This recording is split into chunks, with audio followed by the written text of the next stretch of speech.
Good evening and welcome to another episode here, Demon Phil, Comics in More, New Jersey. This is not necessarily an interview tonight. Good evening and welcome to. We're going to have some fun with this. Let me go ahead and make sure this is off of here. Comics in More, New Jersey. This is not necessarily. There we go. Technical difficulties, always fun. So before we get started on here, make sure that you can see and hear me on here. If you'll let me know in the comments, please. And then I'm going to need everybody that's in here to go ahead and start sharing this out. Get as many people in here as possible. My guests are sharing out as we speak as well. And we're going to have some fun with this tonight. We've got some giveaways and a grand prize that we can go through as well, depending upon how many people are in here. So let's go ahead and make this a big one, and we'll have some fun with this. Mark, welcome. Scott, welcome. Thank you very much. Appreciate it. And yes, the hat is nice. I do like that. It's more of a refined show. Tonight, we're actually going to be speaking with our pinkies up and everything. So it's going to be really, just cut straight and no shenanigans or anything tonight at all, as you'll see by my guests. I was very picky on the ones that I chose for this. And all right, let's give this just a couple more minutes here. If you'll get this shared out, I'd certainly appreciate that. All right, we got a few more people showing up in here. Great. Let's go ahead and let's give it about another minute. Go ahead and get you all in here and get you settled up on this. Again, thank you for being here. Thank you for everything, for helping out with the shows, keeping going. And it looks like y'all want to keep me around a little bit longer, so it looks like I'll keep doing shows. I don't know. We'll find out after tonight if I actually keep doing shows or not. All right, so we got some shares out there, which is great. Let me go ahead and drop the banner back and make this official. All right. Demon Phil, Comics in More, New Jersey here, and got another show for you tonight. And tonight is the 1,000 followers on YouTube celebration show. Now, a lot of people are kind of thinking on that one going, wow, 1,000 followers is not that big of a deal. And you pretty much are right to a degree on that. However, whenever I first started into doing the shows, I only had a little over 200 followers on there. So in the span of less than 3 months, we went over 1,000 followers, which means obviously I'm either doing something right or I'm doing it so bad that everyone has to see how I'm failing at it. Either way, we got the followers, so it's all a great show. So that being said, I want to go ahead and start by thanking the sponsors, because that's the way I always start all my shows, and I definitely want to start that off tonight. So tonight we start off with Sub-Zero Mission, which is the one that I always tell you is probably the most important that I've got out of all of them, and everyone agrees on this because they actually save lives in their business. In their area, they actually go out and help the homeless veterans that are out there, give them the tools they need to go ahead and survive the winters that are out there. If you don't know enough about this, reach out to me and I will let you know any information you need regarding this. Next up, we have Totally Rad Comics, which has got Totally Rad Life of Violet #3, which is on Kickstarter now, and it is kickstarting ass too. So yeah, definitely get on there and jump on board because it's doing very well. We've also got Third Empire, which has got Mojo Rising, which should be coming out in the next week or two. Working through some issues on that and trying to get that set up to go. Whenever it is, you will definitely know whenever it happens. We got Codex Entertainment, which has got Lily the Demoness #4, which comes out June the 30th on Kickstarter. We have 183 Degree Studio, which is Kara Nicole and Alfred Trujillo, which they just got done with Confessions of a Cosplay Diva. And if I know them, they're not done, and they've got a lot more that's going to be coming out. So we'll be watching them and seeing what's going to be coming out on that one. We also have, let me see, I've actually got a list that I have to keep up because, getting old, you start forgetting things. We also have Naughty Fairy Stripper Assassins, which will be coming out with #4 on the 24th, which is Fairy Day. So that'll be this month on the 24th, which is actually next week. It'll be coming out. And then, of course, Pantsless Pizza.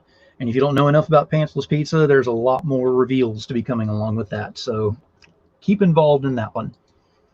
All right, so we've got a few people that are actually here in the audience. Thank you very much for being here, and let's make sure we get this shared out, try to get as many people in here as possible. That being said, let's go ahead and start bringing out our guests. You should know each of them that are going to be coming out.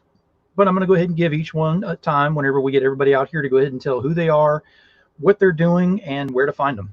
So let's go ahead and start off with Alfred and Kara. Oh, hi. Hey, how you doing? Sorry, like the screen changes shape, so it's kind of hard to cope. You know, Yes. how close. So I'm it's over a here. question. I'm just coloring. Alfred's sharing. Yep, and I'm doing stuff. doing commissions too. So Let's go ahead and bring out Tom Hutchison. Hi, Tom. Hello. All right, let's go ahead and bring out. Actually, I caught him in the wild, Steph Wilson. Yeah. Wilson. We I'm also going to freeze every once in a while. So Wild Man Wilson. Wild Man Wilson, yes. We also have Jim E. Noble, Hello, hello. and we also have Chuck Pinot. Oh my What up? gosh. What's up, Chuck? Hey, Chuck. How's it going, gang? Oh, I We've can't Jim, I believe love it. your T-shirt. Oh, We've thanks. got a full panel tonight. All right. First off, thank you everyone for being here on the panel. Thank you everyone for being in the audience here.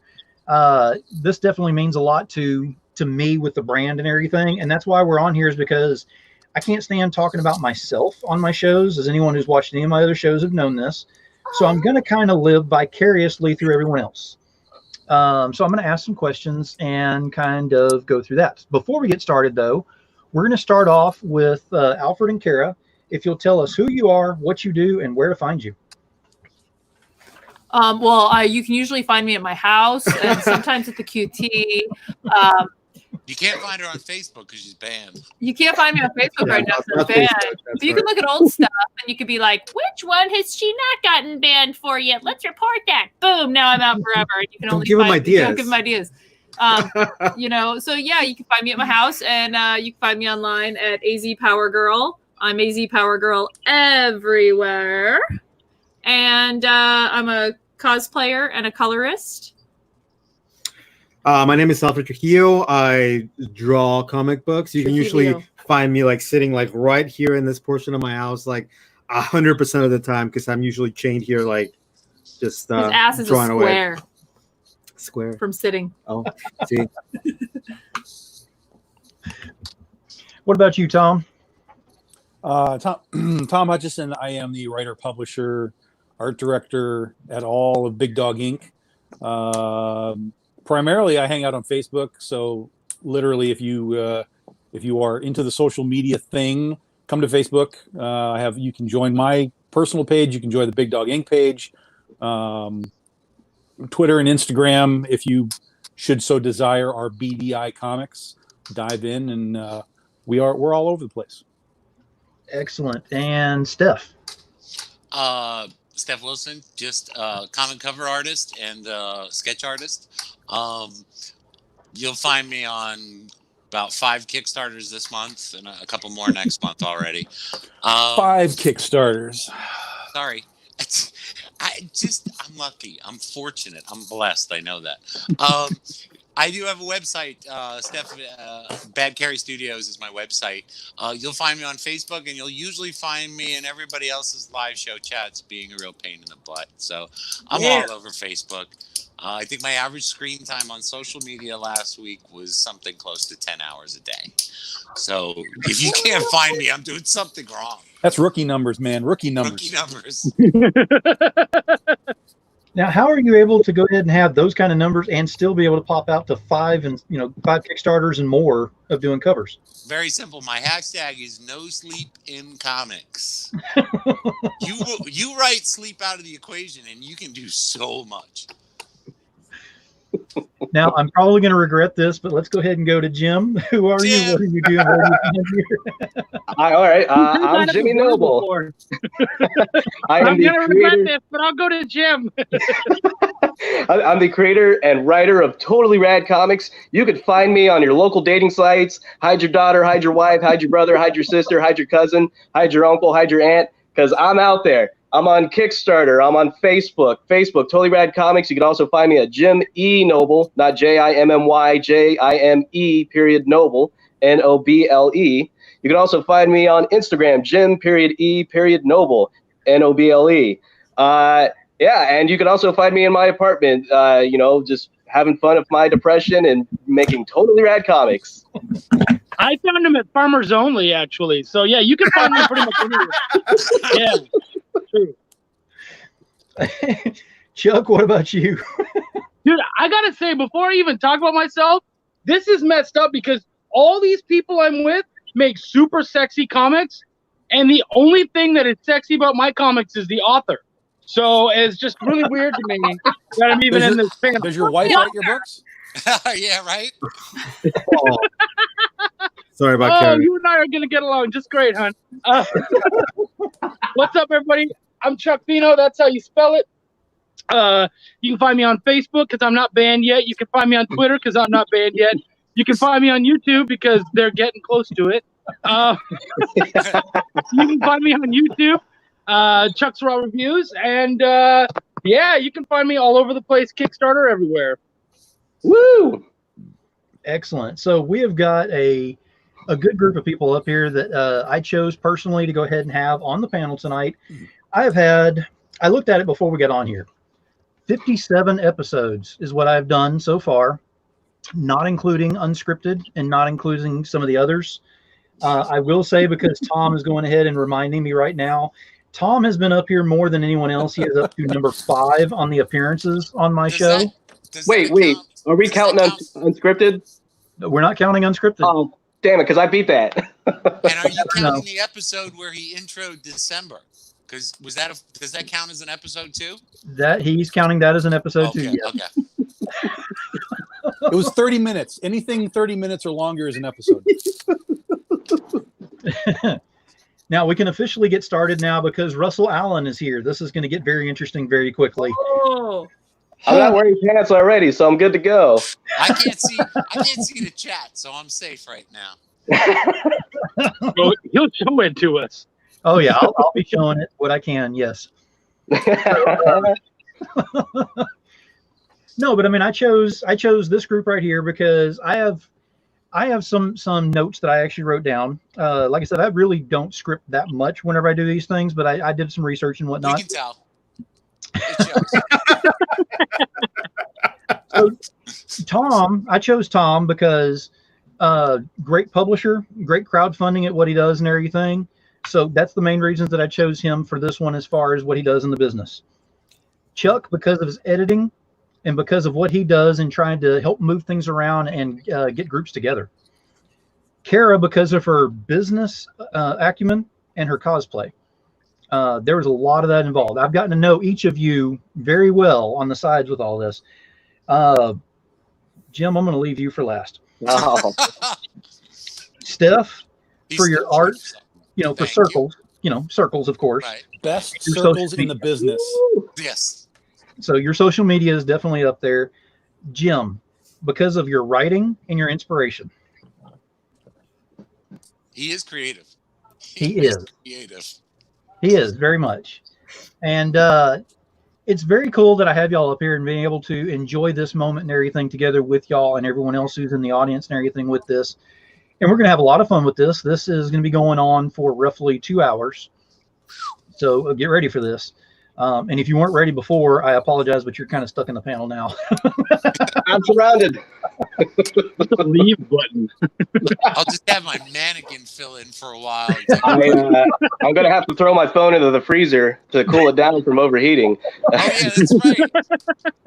What is wrong with your phone? What is it, a track phone or something? No, it's a shameless plug. It's a Samsung Galaxy S8. Aren't those the ones that explode? Maybe. Apparently. We'll find out.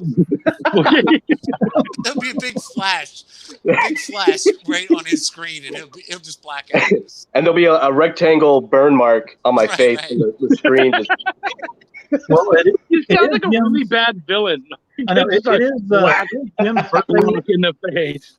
Yeah, Well, like Jim's when birthday Daffy, week. Daffy Duck gets shot in the face, and it's Yeah. black, and his bill's I know, upside down. my bill's on the other side. And...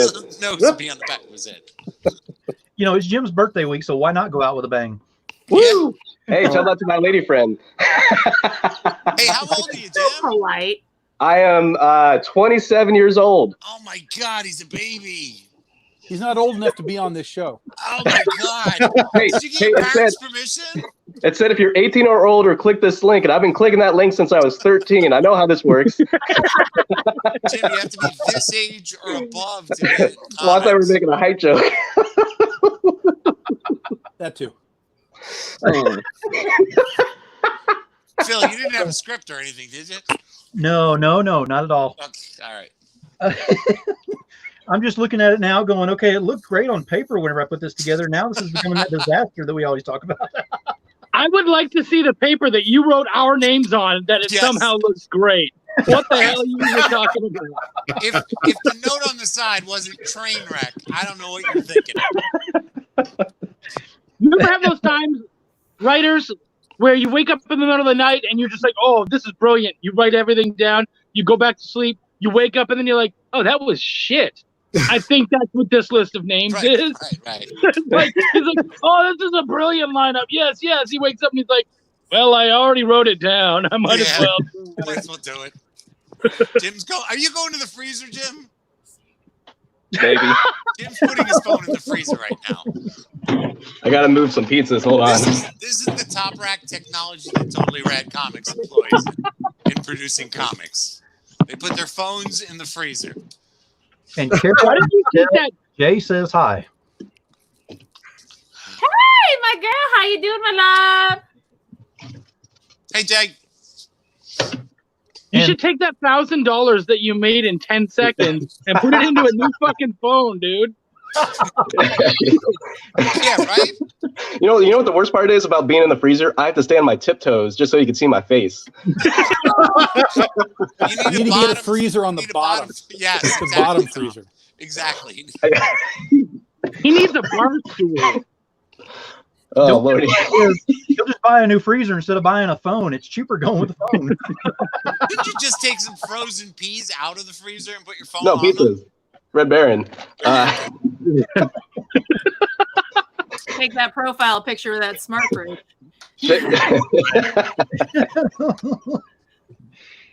Oh, okay. Oh, So Lordy. I'm going to ask some questions now. Good I luck. hope it's not about my freezer. No, not about your freezer. So I'm going to ask a question that we're going to go around the panel here and just get your answers on this. What was one milestone that meant so much to you, and that whenever you actually made it, what were your emotions whenever you attained it? And we'll start with Alfred and Kara. Go ahead, Alfred. Milestone. Yeah, get back to me on that one. We'll I don't we're always know. striving forward, I mean- always trying to, Okay, so I would have to say recently for my calendar campaign, I had a $30,000. It was $30,000, right? A $30,000 goal, and someone kept posting, "You're never gonna make it. You're never gonna get that. You're not gonna get that." And I'm like, "Boom! Fuck you! I did." Good for you. all right. Well, yeah, like I don't appreciate when people like do that. You know, like All right, it's a bullshit move. yeah, you're never gonna do that. Watch me. Tom, what about you?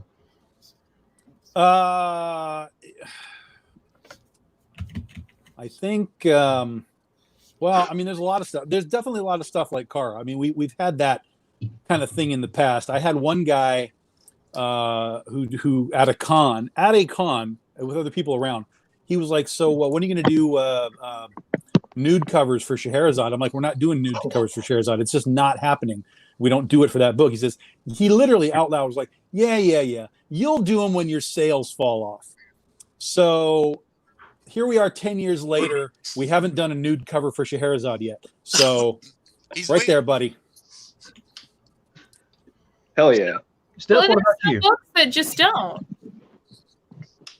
Me? Yeah. Like I said, this time last year, I was getting my first cover. So, I mean, the way you guys blow through stretch goals or have an amazing Kickstarter day one is just like legendary. You blow through every goal you could imagine. That's literally been my year. The weird thing is, I've had a couple milestones, but I passed by them so quickly. Like I've got on my phone still, I saved a picture where Tom said, "Hey, let's do a cover." You know, Big Dog Inc. I mean, I you know, had looked at their covers and their comics for so long as a fan to have Tom sending me a message on my phone saying, "Let's get you a cover." Like, that's a milestone. And then there were other milestones and then other ones. So all year long, it's been like that. The weird thing is the one milestone recently with my live show where we decided to do that You Can Draw thing, you know, where we all play around with a pencil and draw some silly little character. When that little girl, Chloe, drew, I think, Godzilla's, that and then her mom sent me a picture of her holding up the picture. For me, that's a milestone because it means, you know, I mean, the fans and everything are awesome and stuff, but it means some little girl out in California was drawing along with me and having fun. And that's kind of how I probably got to where I am now. So that was a milestone for me, is that I'm touching people's lives in a way I wouldn't be able to have done in my job or even in comics unless, you know, I was with the group of people like you guys that I'm with now, where this stuff gets shared out and spread around. So that would be my milestone. Now, Russell had a different idea about your milestone. It was pretty close to what you said. I mean, it was right there. Yeah, same ballpark. I want to get to the level where I got to put my phone in the freezer because it's burning up. It's so hot. That's my next milestone. It's all the pretty lady covers I have on my phone. So, Jim, milestone, something about, you know, phone, freezer, or something like that? You got a new freezer. That's the milestone. That's a good milestone. It's milestone. I mean, that's a tough question. I mean, there's so many things that I've only been doing this for a year, and there's so many things that happened to me that it's like, if that isn't a milestone, then the next thing is, and it's like, I don't know, like, so I mean, working with Larry Wells and doing Cherry Comics for Larry Wells, that's a big milestone for me. The fact that I'm literally doing an underground comic, a character that's been around since the 70s, that's a pretty big milestone. And another milestone for sure would definitely be the day one of getting funded in 10 seconds and surpassing in one day what my last two Kickstarters made, over what my last two Kickstarters made in 30 days. That's not something I was expecting, to be honest. Yeah, you were a little shocked. Yeah. I kept refreshing it and thinking someone's playing a prank on me. I'm like looking through the backers, seeing who pledged for what. Like, this can't be real. 10,000? No. Phil, I literally messaged him and said, you know, some people do stretch goals on Kickstarter. Any thoughts on that? It's like, I never even got a chance. All my stretch goals that I had planned out, I thought the Kickstarter would end like at 11,000. So all the stretch goals I planned out, we technically unlocked all of them, and I was like, well, I can't just unlock all of them. I gotta plan it out and have to add more. So it's just like, oh my God. So for those of you that are watching, all you have to do is go to the Kickstarter and get involved right now, and you get all the stretch goals. That's what Jim just said, right? Right. There's a lot more coming, trust me. Chuck, what about you? I know you got something. Yeah, man. I got, you know, some coming up, which, you know, you're always looking for that next step, man. But right now, if I'm looking back, the two moments, and you said, you know, when you get weepy, you know, like when it really becomes hard to hold your emotion. I would say, as someone who wanted to be a writer his whole life and to see his name on covers, the first time I saw my name credited as an editor, that really got me in the gut.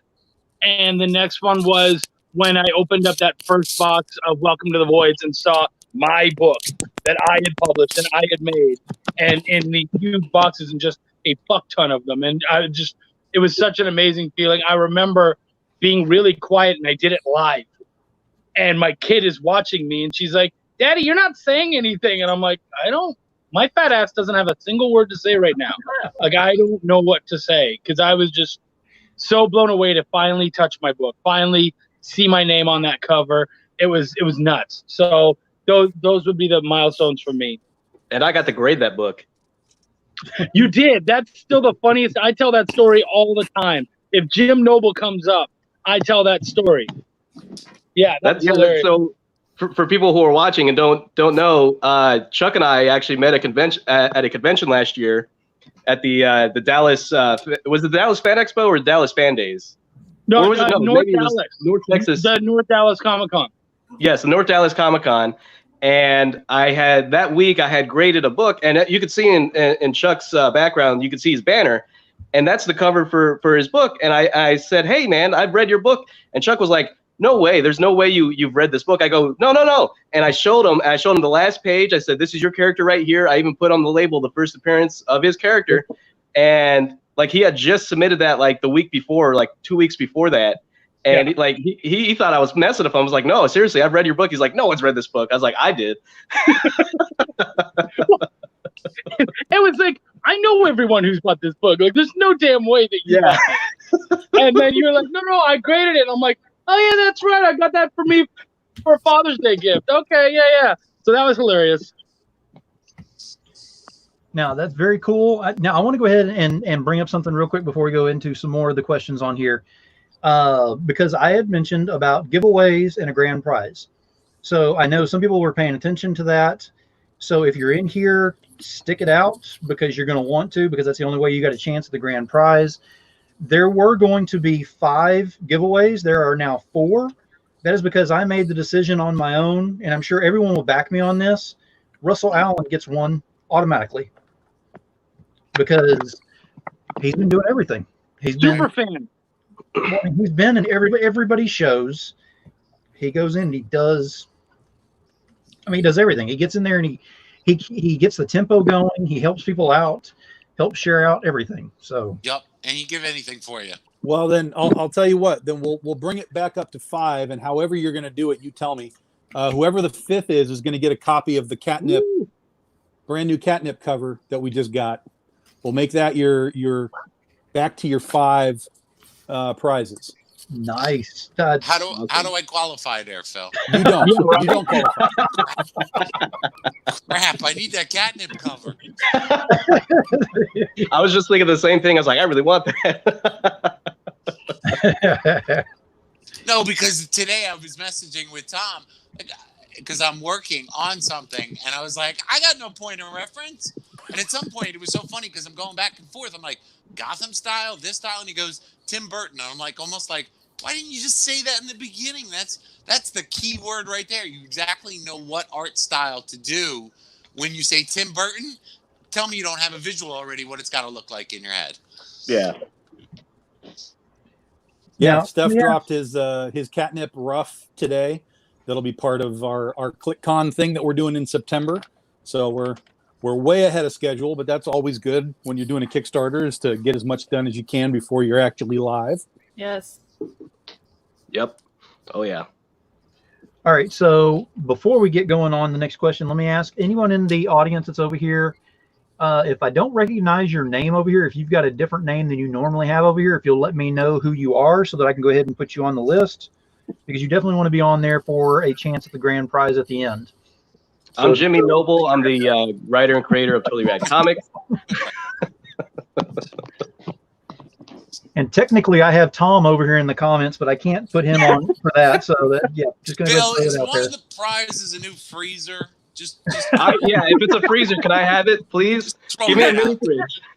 Or, I've been thinking about buying like one of those freezer packs and just taping it to my phone when I'm doing live videos. Yeah, dude, just get a Yeah. cooler with some ice and just set it in the ice there, and you'll be fine. That way you can move around the house, do whatever you need to do. All right, make it a portable cooler. Yeah, nothing too big. He can put it in his red Rider wagon. Yes.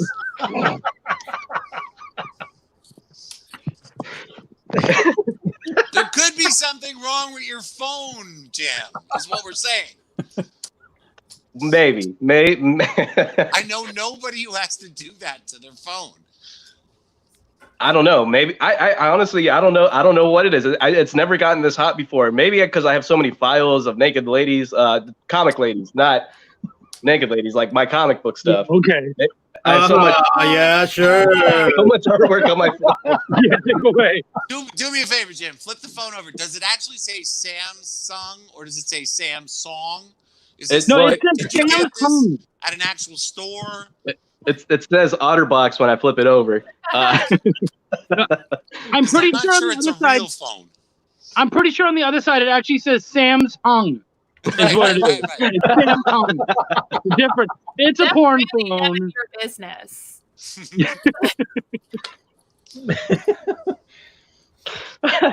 Phil, about that script. Anytime, man. Anytime. Yeah.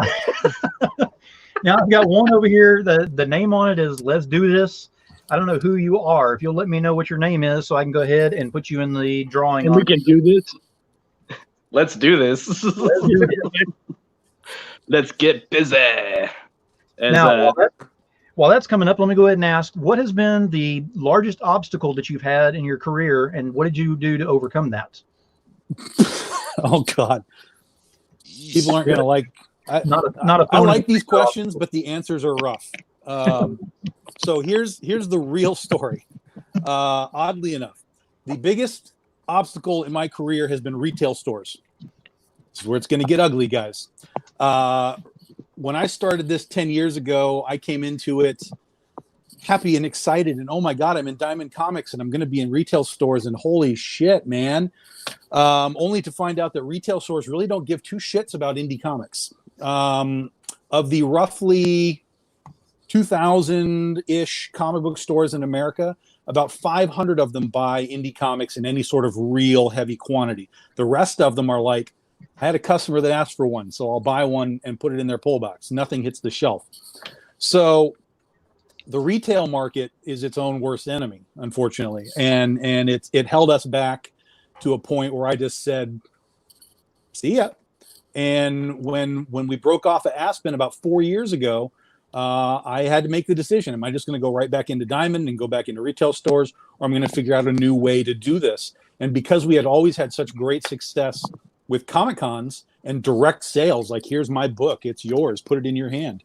I just said, screw this. We're going to start anyway by doing Kickstarters and sort of rally our troops and our fan base and kind of gather them all back and be like, look, this is how we're going to do it now. I'm going to write the book. I'm going to print the book. I'm going to sell it to you, and I'm going to ship it to you. And that's it. You don't have to do anything else. No Diamond, no ordering, no retail stores. And I know that's shitty to say, especially in this climate, because retail stores are closing all the time. But retail stores, in most cases, don't do what they need to do to better themselves. And I'm not saying that they have to carry every indie title, of course not. But they don't do even some of the most bare bones work to know what their customers would potentially buy if they were to put it on the shelf. So retail stores always slowed us down, and we moved away from them, and now we're thriving. And that makes a lot of sense with that. I mean, it's something that change has to happen in order for change to happen. I mean, that's a given there. If you go ahead and keep going with the status quo and doing what everyone else is doing, it's going to get stagnant. There's no getting around that. Yep. Phil, just with what Tom was saying, and I just shake my head when I think of retail stores sometimes. I got into art, not into comics. I don't know the Batman storyline. I don't know the Spider-Man storyline from 10 years ago or 15 years ago. I followed art, and then comics came along. And I walk into the local comic book shop, and there is a wall of comics that mean nothing to me because I don't know their existing storylines, right? And I see this wall of comics, and I walk along it with art in my mind and thought in my mind. And maybe 3 out of these hundreds of comics from your DC, your Marvel, and everything, 3 of them stand out to me because the cover is appealing or exciting. Where if I didn't know comics, I would want to pick that up and read what's inside of it because there's something on the cover that's telling me there's something going on in this book. 3 out of the entire wall. Like, if there isn't a problem with that, because not everybody has grown up on comics. What about the people who are going to walk into this experience the first time? And when you see that retail wall, how much excitement is on that? Well, and I'll take that to the next level. Most retail stores, I don't have a book in front of me, but most retail stores, when they put it on the rack, this is what you see. Yeah, the title. A title. There's no art. We spend a shit ton of money to put art on these covers that looks like this. Stop hiding the damn cover, because people don't know what Critter is. People don't know what Catnip is. But if they saw the cover sitting out there and they go, God damn, that's a cool piece of art, like Steph's talking about, they might be attracted to something that they don't know what it is. But so many stores just do that whole, racking where you're only seeing you're only seeing the title, which doesn't mean anything. It's great if you're just looking for Batman. There's Batman, I see it, I grab it. But what's Critter? What's Oz? What's what's anything that I do. They don't know, but the cover is there to help them sell that when I can't sell it for them. But and there's so many exciting new ways of storytelling in indie comics right now. Just new ways of graphically telling stories. And you're never going to see that in a shop. So, there's no way to pull people in with new forms of writing or new forms of art or new styles of storytelling, because same old. They got their same pull list crap on that wall week after week, and nothing new and exciting. Yeah, there's a store down in Texas, Space Cadets, run by Jen King, and I went down to her store. Yeah, I went down to her store for the first time as I was coming back to the Midwest, and her store, she has it set up like by publisher, but not just simply by publisher, like racked. She has like actual legitimate kiosks. Like here's the Valiant section, and here's the Zenoscope section, here's the Aspen section, and it's all set up so you can see the covers. So that when you walk in, it's just like you're in a freaking museum, and it's just art everywhere, and you're like, oh my god, look at all this stuff that you would never see if it was just racked in a third of the thing showing. So congrats to Jen on her setup, and to anybody who does it that way, because those are the guys that have figured it out, that the art helps sell more books. Even if you're selling more Batman, who cares? You're selling more books. Because like if you walk into a Disney store, and if anybody knows about marketing, it's Disney. You walk into a Disney store and you are surrounded. The product is presented in a way that it's just like, everywhere you look. If it's not Lilo and Stitch, it's this and that and this and that. It's like a visual experience. And you can see it all. There's nothing covered. You walk into a comic book store, a lot of times 75% of the store is like a library where you're looking at the ends of books or the long boxes. They've got more space devoted to long boxes for people to flip through for dollar books than they do for the new stuff that's coming out. Well, there's a reason spinner racks were made the way they were, so that way you could actually see all of the art that was on there as you spin that thing around and figure out what you want to get. Right. So, I mean, there's definitely some things that could be changed on that, and I agree with that. And another thing that I would like to see in the LCSs is more of the staff actually recommending things and not doing blind recommendations. Don't say what Diamond says is hot for the month. Let's hear what your thoughts are. You get all these things for free in digital format, or you get them before everyone else gets a chance to touch them. You get to look at them and all. Why don't you go ahead and give us your opinions? That's what I would love to start seeing. You mean go back to seeing? Yeah, exactly. Right. Exactly. Wendy is here. Thank you, Wendy, for being here. Thomas is here, and it looks like David Fott is here too. Hey, David. Hey, David. Yeah. Nice profile pic, dude. Hey, did Starbucks let him off early?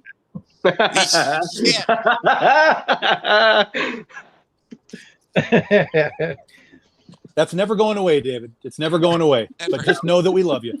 Right. Alfred and Tara, what about y'all? What comes into y'all's mind for that? Well, I think it's different for each of us. For me, being a cosplayer, I always get shoved over in cosplay corner. People don't see you as anything other than a person in a costume. You get asked to do a panel on cosplay. Well, what about cosplay? The business side of cosplay, the crafting side of cosplay, the safety side of cosplay, the purchasing, like the legalities. Like there's so much, but people don't know and they don't want to know. They just, these are the weirdos over there. Like we've become the nerds of the nerds. Nobody knows what's going on with us, and I get just shoved in that. Whereas, I'm also a publisher, a writer, a colorist. I have all these other things, and nobody knows what the hell to do with me. They're like, "Well, where do we put you? We put cosplayers over there, and it's always in some dark, dank corner."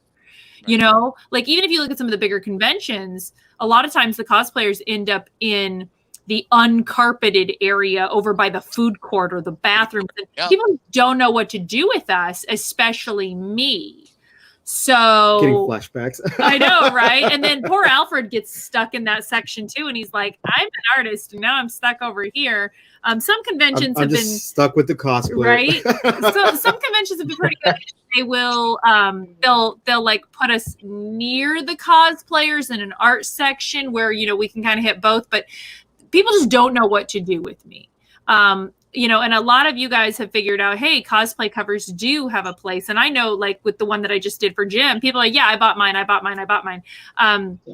You know, so I'm really trying to bridge that gap. And actually, that's something that Tom's been doing for years. Like, he got it forever ago, that cosplay and comics go together. So just trying to get people to understand what we're trying to do and get cosplay legitimized as an art form has been very difficult. You know, when I saw you in Baltimore, they had you facing the back wall, I think. Do you remember? I do. And yet, that back corner, you couldn't get around because your booth was mobbed. Like, hello, wake up. You stuck her in the back. You created a fire hazard by taking somebody this epic and popular and shoving him into the back corner of a room. It blew my mind. I was like, what are you doing back here? It was, we bought in late. And they don't know. They don't know. They don't know. They have no idea. They do now. Hashtag they don't know. Yeah, I hope that they learn. But yeah, Alfred? You know, I guess a lot of it is just the time management aspect of it.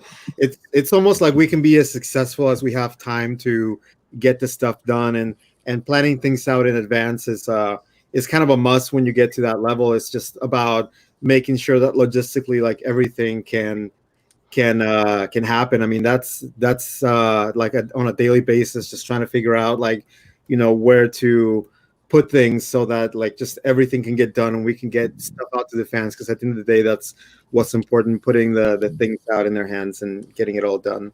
Even just organization of where do we had to actually take an entire section of our house and turn it into like a shipping warehouse. All right, so let me see. Jim, same question to you. Well, for He's too me, new at this. He doesn't have any problems. yeah, well, He's doing trust me. Doing adult books, just starting out in adult books, it has its problems to begin with, especially when you're trying to get into cons and they don't know who you are, and they're like, well, what books do you do? And you show them, and they're like, well, you can't sell that here. And it's like, well, like, even the Tame, I did a show earlier this year, and they said, even these covers you can't have out on your table. I go, but there's no nudity on these covers. And they go, yeah, it's too sexy to have on the table. There's kids. But it's like, it wasn't even a revealing cover. It was just like one of, like, my regular cover, you know? And it's really difficult being, like, in the Bible Belt when you're doing adult books and you're trying to go to a show and you literally have a cosplay cover and you work with a cosplayer that's local and they announce that cosplayer as a special guest for the show. And you're like, hey, you know, she's on covers of my comic book and you guys won't even let me in the show. And then once I told them that, then they're like, oh, yeah, we'll get you a table. And it's like, but, like, you know, of course, yeah, I pay for it and everything, but it's like, even when I can pay for it, they're like, even then they're like, you can't sell this, and this. So like more than half of my stock of my books, I can't even sell up front. Well, I mean, for obvious reasons, but it's also just very difficult. Just the con scene, especially down in Texas, is just, it hasn't been good to me so far. But then the COVID hit, so it's like, well, I'm not doing shows anyway, so I guess I'm really not missing out on much right now. Yeah, I mean, it's sad that it's set up that way, but I mean, too many people have abused the system, so they have to be a little more strict, but they actually need to lay eyes on what they're putting the rules on. They can't just blanket rule and then go out there saying no covers from this guy, this guy, this guy, this guy. Well, Right. okay, but what if I've only got a stick figure cover that I'm putting out here and I know everything's okay with it? Doesn't matter, you're in this list. Well, that makes no sense. So they actually need to throw some eyes out there, and I think that people are going to start realizing they got to put a little more effort into the cons coming out of all this, because they're going to want to stay open, because now they're starting to realize that they're not as necessary as they were before, that there are other options, kind of like what a certain distributing company found out as well. We're not going there. No. Not unless you want YouTube to shut you down. Chuck, what about you? Well, Jim, the answer to your thing is very easy. You just do what we did in high school. When you were checking out a Playboy, you put a Time Life in front of it. So just like have some shitty sleepover covers, you know, and then as soon as they buy them, be like, oh yeah, I got to take that. And then you give them your titties and you move the fuck on.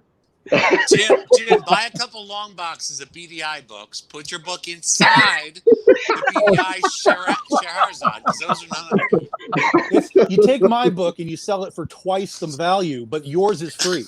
Right. And then we split it. Right. That's a good idea. So, for me, really early on, it was name recognition. Coming in as a writer, like, how the hell do you even? It's so difficult to come in as a writer because it's like everyone can write. Like, in a lot of people's points of view, any asshole can write. So, why does what you have to say matter at all? And that was really difficult. So for me, it was all about name recognition. I became an editor because of that. I got my name on a fuck ton of books. I worked my ass off. I've been on so many shows. Like, I just did everything I could so that when people saw the name Chuck Pino, even as editor, they'd be like, oh shit, okay, that means something. But like, I literally spent the last 4 years and, you know, everything I have just so that that name means something. And to be an editor and people, and even in like the lower tier indies, and people go, oh shit, yeah, I know him. It just goes to show, like, you just got to work your ass off. And so for me, name recognition was the big thing that I pushed. And that makes a lot of sense with that, because that's something you definitely want to go ahead and get your reputation out there in a positive way, and make sure that everybody gets your name out there again, positive way, because there is so much as just forcing yourself out there in a negative context of, you will know my name, and it's kind of like, okay, and the name means what? I mean, what do I do with this? There's some names I know, but I'm like, I ain't buying shit from that dude.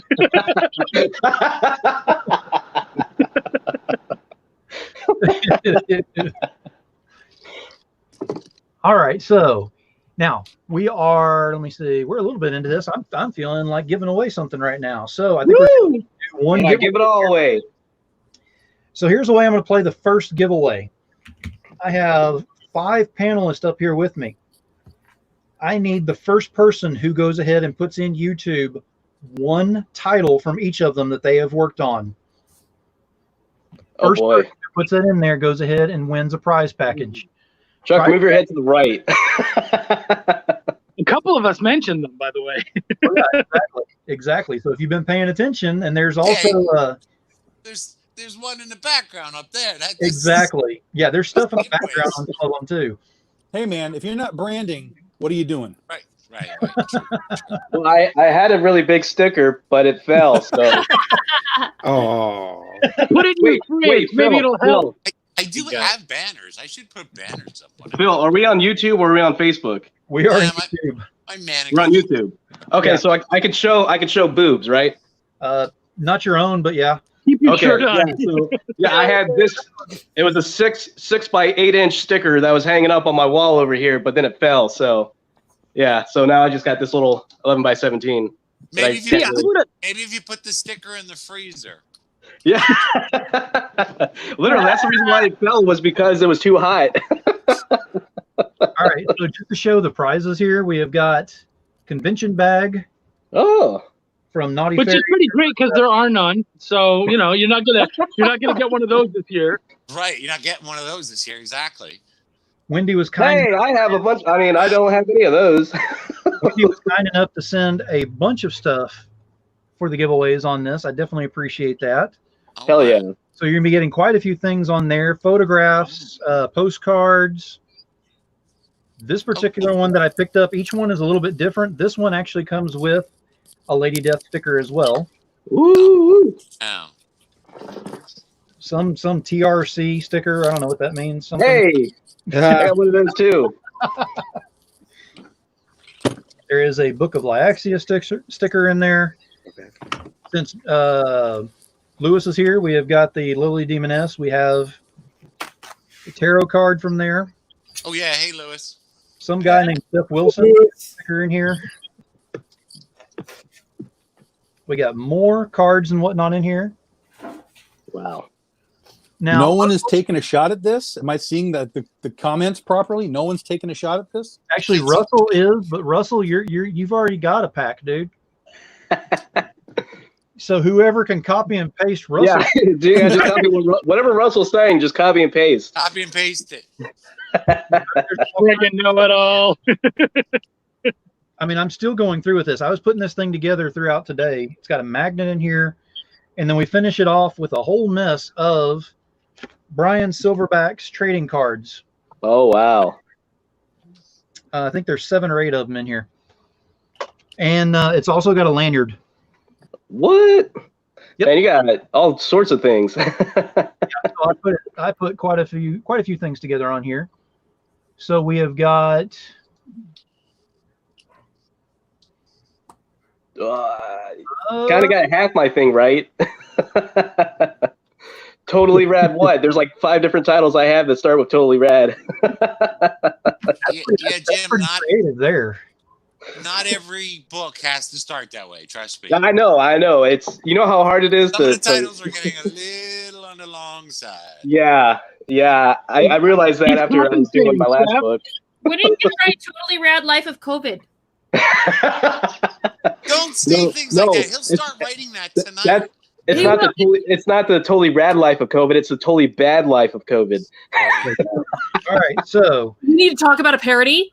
I'm going to Don't consider get him that. started. This is He will it. This start is the writing. rad life of COVID. This is what happened during COVID. This is it. Yes.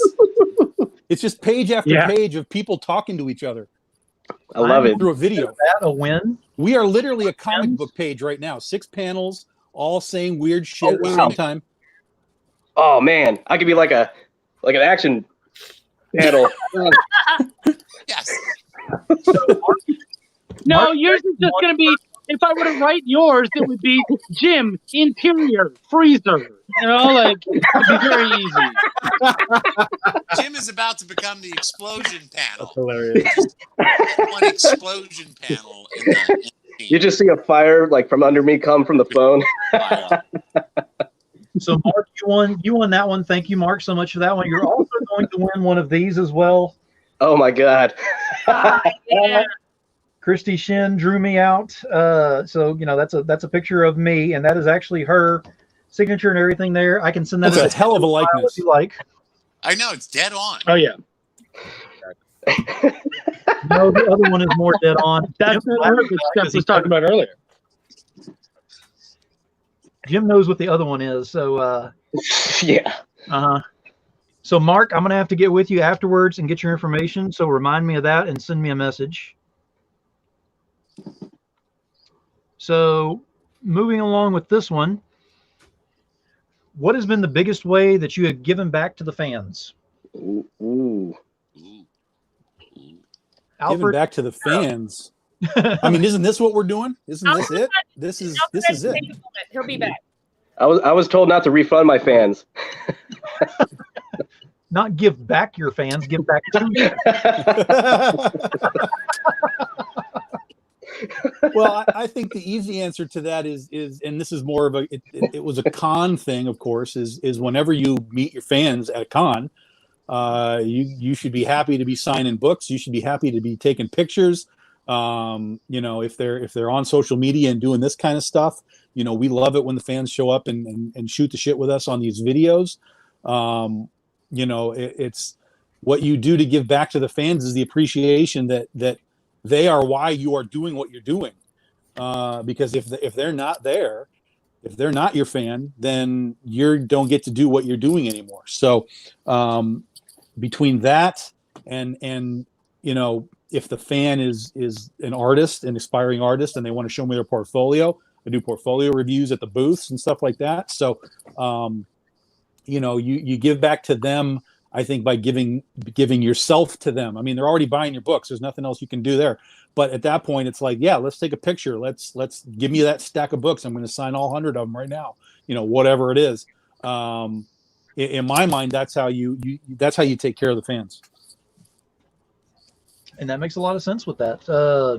Steph, I'm going to ask you because you've had a lot of stuff going on with this where you've been giving back to the fans quite a bit. part of it is, I mean, you can give back by throw them a free sketch. Somebody who was in the Navy saw that somebody was interested in one of my works, but he was deployed, and some guy just randomly, because he was in the Navy, bought it for him and asked me to set it aside until the guy got back from deployment. So I see kindness going on constantly. For me, giving back to the fans, it's no effort. The thing is, I was talking about it on my show last night. I've discussed in chats with fans hair color, shoes to wear to a funeral, things like that happen in my chats. That's the level that I connect with my fans, because it's fun. That's the fun part. Look, I mean, we can, I can sell art and I can draw sketches and they can buy them and they can support me. And that's why I'm here. That's how I got here. But while I'm here, let's talk about the TV that you had, the big screen TV you had that just exploded earlier today. One of my fans literally just on my chat message, I looked down and it says FML, my big screen TV just blew up. In the middle of the day, for no reason, they felt pissed off and they wanted to tell me that their TV blew up. That's the level, that's not giving back. That's being part of the group that you're with. My fans are my friends. So for me, giving back is just being able to hang out with these people and learn about what's going on with them and what's going on in their lives, because that's far more interesting than talking about my art. Because to me, I mean, I'm glad they're excited about my art, but to me, it's just what I do and I enjoy doing it. But I like to know about the people that are buying it and what kind of relationship we're going to build. And it makes a lot of sense, and it is true, because we'll get on your shows and we'll talk about the most off-the-wall things that have nothing to do with what you're drawing at the time, and you'll have a blast with it. Sometimes you have to kind of reel it in a little, but overall, it's fun because you get to know your fans even more so on that end. I mean, even if you have to get to know Russell a little bit more. Yeah, more than maybe I want to. But what you see on the live shows, that conversation, there's that 10 hours of screen time on social media. Those conversations you see on my show continue in my chats on my phone or in the comments on my phone. It is a constant interaction with, the people that support me and like me. And in turn, I'm learning about what's going on in their lives. And that to me is far more interesting than talking about me. I love hearing about what's going on with them, Very true. Lewis, I'm sorry, but you're going to have to stay freaked out on that one a little bit. I don't know what's freaking you out too much. I mean, yeah, we look almost like twins here, I guess. I don't know. Leave it to Lewis. It's either Lewis or Russell with a comment like that. Oh, yeah. So, Jim, what about you? Well, I mean, a lot of what Steph said is pretty much what I was going to say. To me, they're not they're not just fans or friends. I talk to just about all my fans. All my fans are friends with me on Facebook. And I mean, hell, I was up till 1 o'clock in the morning last night talking to one of my fans. He's not really a fan anymore. He's basically become almost a best friend at this point. We've never met, but I've talked to this guy just about every single day since the first book he ever bought for me. We're always talking about something. And it's always it's not always totally rad stuff. It's about, hey man, did you see this by, this new music video? Did you see that Motley Crue's going back out on tour? Stuff like that. I mean, and, and not just giving back to fans, but I recently did a charity book where I was giving back to, I was helping the Fisher House Foundation, which was helping disabled vets and military families, and all the profits for that book, including shipping, I just donated all that to the Fisher House. And all the fans that bought that book, all that money went, if it wasn't for them, I wouldn't have been, and Steph and Carrie, because of that wonderful cover, I was able to donate a big portion, a giant portion to the Fisher House and help them out, which is cool. What about you, Tom? I went first. Oh, you went first? Are you paying attention? Tom did go first. He gave a great answer. About that script, Phil. Well, Chuck, it's you then. Okay. I mean, Steph nailed it. Everybody had So I mean, everybody had really good points. So a lot of those would have been things I said, but I guess going above and beyond, remembering that it's not all about profit. There, I remember at one show, actually my first show, this little girl comes up and I had this really nice kids book that she was absolutely excited about. And she was so excited about it, and her parents were like, "We can't afford it." And it was $5. I was really disappointed. They had the $600 VIP Arnold Schwarzenegger lanyards, but they couldn't afford my $5 fucking book. But this girl was really distraught. And so as they were walking away, I said to the girl, "Hey, do you actually really like this? Like, is this something you really want?" And her mom gave me the stare of death. Like, what are you doing to my kid? Right. And the girl said, yes, I really do. And I said, come on over. I signed the book. I gave it to her. And I said, but you only get it for free if you do two things for me. She said, okay, what's that? I said, one, I would love to take a picture with you holding the book. She said, yes, I would love that. And the other is keep reading comics. She said, yes, sir, absolutely. And so I just gave her the book. Man, it's, every once in a while we got to understand getting the book in the hand, that's sometimes more important than making the money, because it becomes money down the road. But also it's about fostering the community, fostering the love of what we like. I've had I remember being in Florida, and these steampunk people walked by, and I was like, hey, do you guys like comics? And they're like, no, we don't. And I said, what if I said that I could find you a killer steampunk comic and that I think you would love it? And they were like, yeah, okay. So I took them, walked away from my booth, walked over to a friend's booth. They're in the full fucking steampunk regalia. If you guys know the Heirs of a Silger, Matt and Steph, brought it right to them, and I said, sell them. And they sold them like 6 books right there.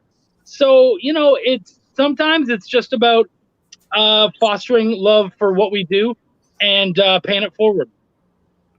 It's very true. I mean, and paying it forward is a big thing, because it's not something that you do on your own and it's over and done with. It's something that can keep going. You can actually, I've said this on many of my shows about throwing a pebble out there and getting the ripples going, in the water. And if you can keep that going and get it going in the right direction, those ripples will eventually, hit the bank on the other side. I'm hoping they'll actually negate the negativity that's out there a lot. I mean, if we'll just throw enough pebbles out there, we can get enough positivity going. It is what I'm trying to shoot for in all this. Now, speaking of positivity and throwing some pebbles out there, I'm gonna do a second giveaway, because we're about an hour away from going ahead and finishing up. So I got a couple more giveaways here. So the second giveaway, make it really, it's going to be kind of simple. Russell and Mark cannot participate because you've already gotten yours. So here's what we're going to do on this one is I need to know, Chuck has got a book that's got a demon. What is the name of that book? Don't we all? Pretty much. Now that I think about it. Not me. I don't have one No, yet, but Jim, I'm going to you write one down. Because I was thinking Lewis, but Lewis is in the audience. Yeah, you don't. He's writing one now. Great. Totally Rad Demons. Totally Rad Demons. It'll be on Kickstarter next month. He has the script. He'll have the script in about 10 minutes. Yep. God damn it. Steph will do the cover for it. He's got I'll time. launch the Kickstarter next week, and there'll be 62 covers. Yeah. Can you believe I have over by the end of this campaign, I'll have over 60 covers to choose from for my books on that Kickstarter. So again, for everybody out there, what is the name of Chuck's book that has the demon in there? I know. You can't go. Damn it. Wait, what's the prize? Yeah. Hell yeah. Oh, that's the Justin Hunt one, isn't it? Yeah. Yes, it is. Yeah. Technically, that's not a demon. It's Mary Magdalene in hell, but she's not a demon. Yeah. Oh, splitting hairs now. Yes. I see flames in the throne. I'm going with demons. Look, Chuck's checking to see the answer. He's not. I'm trying to find the answer. What book did I He's write? like, wait, what book is that? Lewis Did I has the write answer, that? doesn't he? Doesn't Lewis have the answer? Chuck's cheating. Lewis has the answer, yes. I guess I got a lag here because I just saw it. There it is. So Lewis got it. Belial. Oh, you're trying to copy. I got you. And I'm going to tell you right now, if you have not read Belial, get yourself a copy. Do yourself a favor. It is amazing. Thank you, buddy. It is definitely worth that. But let me go ahead and put this in here. All right, so Lewis is on the board now too, which means you can't go for any more of the giveaways, but you are still eligible for the grand prize. I haven't decided if Russell's available for the grand prize or not. Depends on how good he is tonight. I say no. Are we going to vote via panel? Because that could. Yeah, everyone, do the thumbs up or the thumbs down. Thank you, Chuck Norris. So Lewis, thank you very much, and yes, you'll be getting that. So I know you'll message me. I think you've already messaged me right whenever this thing started anyway, so I will get with you and get your information afterwards. So moving along with this, let me go ahead and ask, how difficult is it to change or adapt to the fans' needs and requests? I don't. Honestly, I don't. I mean, that's not completely true. I mean, sometimes we talk about, like, especially if we're doing Kickstarters and stuff, and I've got a bunch of different titles, I kind of listen to the chatter, like, hey, is Oz coming back? Is Ursa coming back? I kind of listen to that chatter. But for the most part, as creators, we just need to do what flows from the creation process. And if for me, if that's penny for your soul, then you guys are getting penny for your soul for the next 6 months. If it's critter, you're eating critter for the next 6 months. I think there's a fine line between letting the fans, quote unquote, tell you what they want versus just doing what you do, which they clearly are already, hopefully, enjoying anyway. So if you're out there going, hey, penny for your soul is coming next month, if you're doing your job right, they should all just be excited that it's happening. Yeah, that does make sense. Yes, I think what I'm trying to get at is whenever if they have a voice in what they want to do, like you have the Patreon that we're on, and we can actually vote towards some things on there. It's not saying I want you to change and do nothing but Star Wars related characters right now, because that's the only thing we're going to read from you, because that's never going to happen. Now, if it was Godzilla, I'm sure that would be an easy switch for you. But oh, here goes Steph. He's already, look at him. He's already got the wheels turning.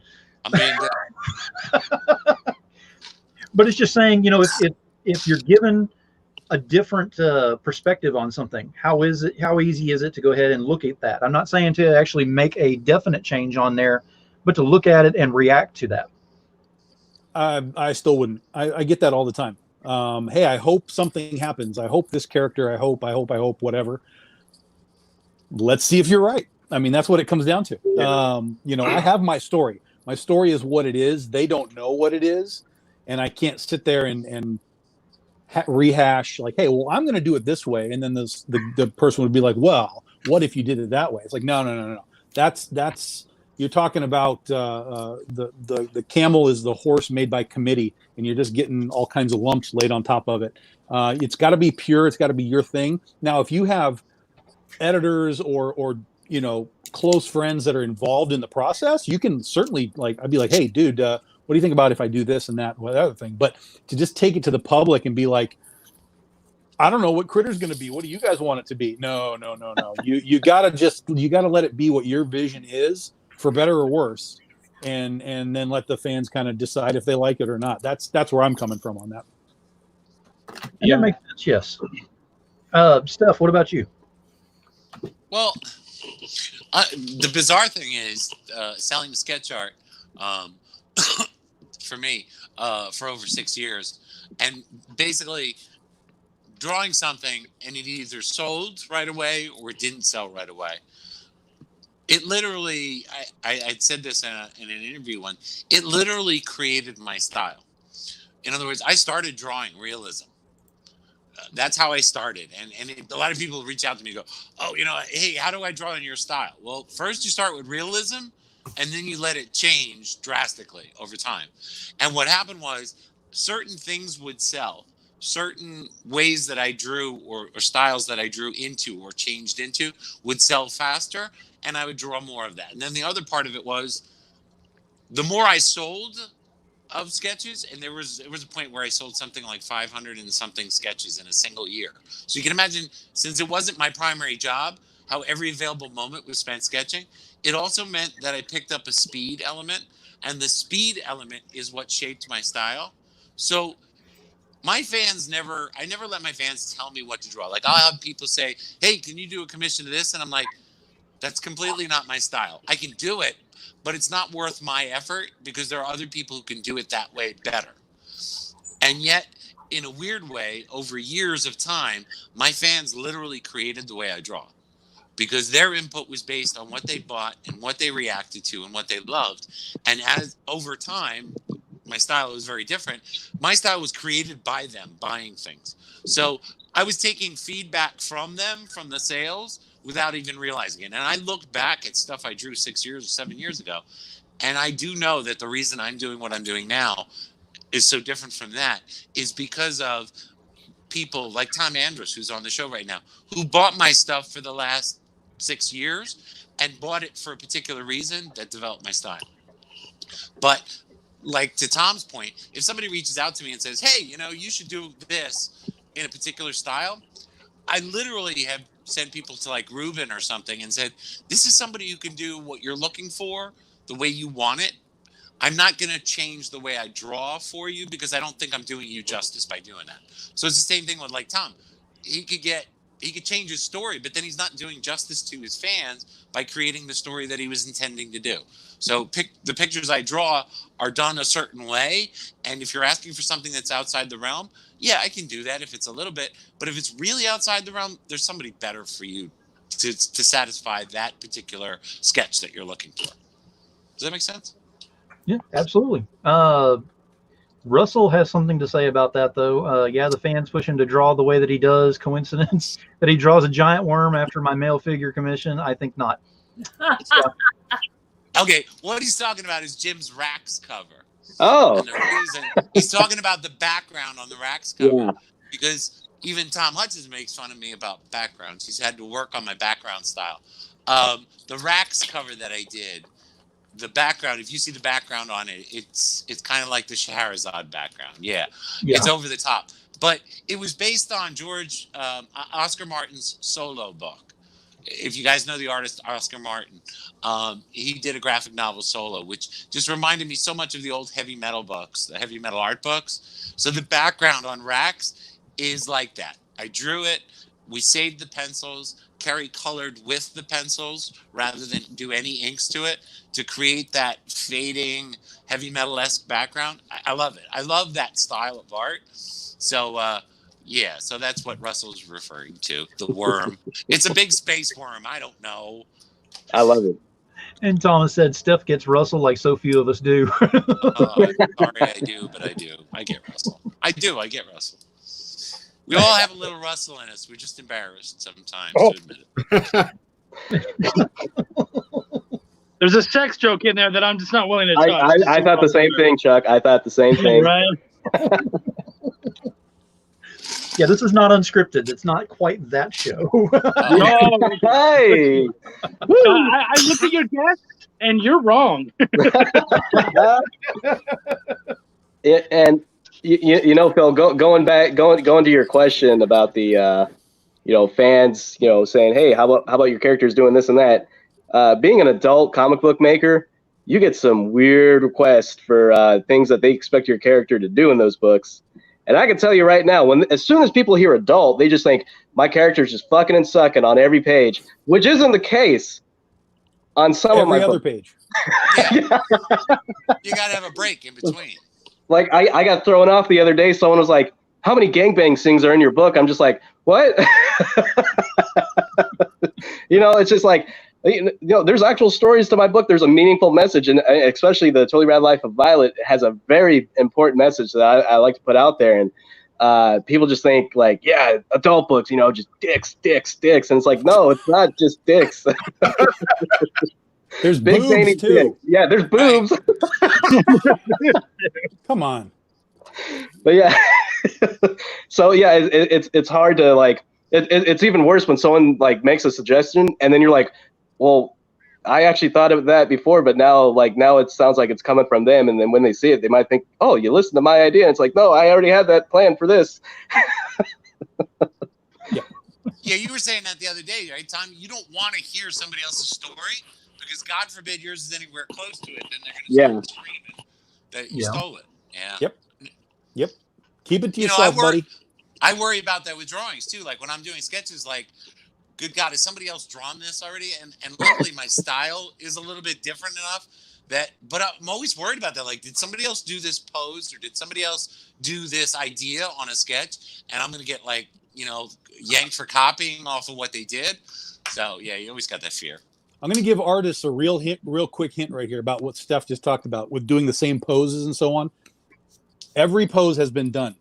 Yeah. Okay? Right. Every pose. So here's the trick. Turn the camera.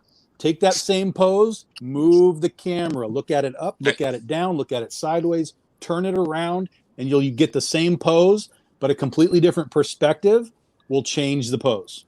Right. That is absolutely true. Alfred and Kara, what about y'all? What was the question?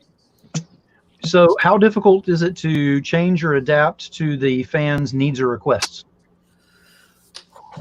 Well, cosplay is very, very different because it's just such a huge gamut of so many different things, switching from spandex to armor to, bikinis. And, You're going back to the freezer. I just, you're looking at me all weird. I try to take into consideration what people want. But I'm, at the end of the day, I'm still going to do what I want. Just say I do what I want. I do what I want because I want to accommodate that, but it's also a matter of people will be like, oh, I got this idea and. I want it to be, they'll go off on this huge extravagant thing that it's like a $1,500 cosplay and they want it in a week and they have no money. Yeah, everyone please don't notice Jim back in the fucking freezer. Right. We noticed. So yeah, that's kind of, what I find difficult, but I do the best I can. Alfred? I mean, I guess with art, it's just a little bit different. The whole being able to kind of whip out whatever. Just whip out whatever. Anytime you want, go for it. Kind of gives you the freedom to be like, you know what, if a fan has an idea and it's something outrageous, you can still do it. It's a little bit harder with cosplay. So yeah, it is.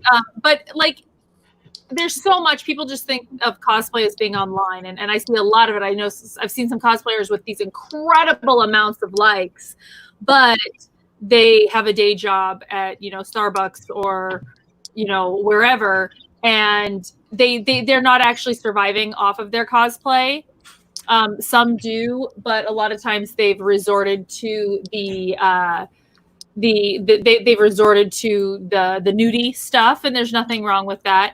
But it's a matter of how much where you want to go. Like me, I've gone a little more into merchandising and to different areas that people haven't really thought of before.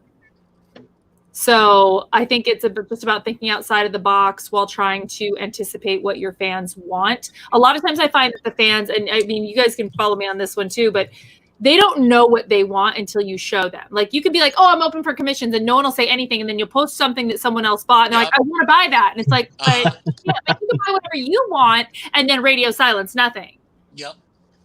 Totally agree. Well, and I think the main thing that you really listen to fans with is that they really want to have cosplay in comic books. And so I think that, having the joining that we've done this year with the two has really given fans something to really get excited about. And so I think that's really cool that I'm amazed that a lot of other people are not.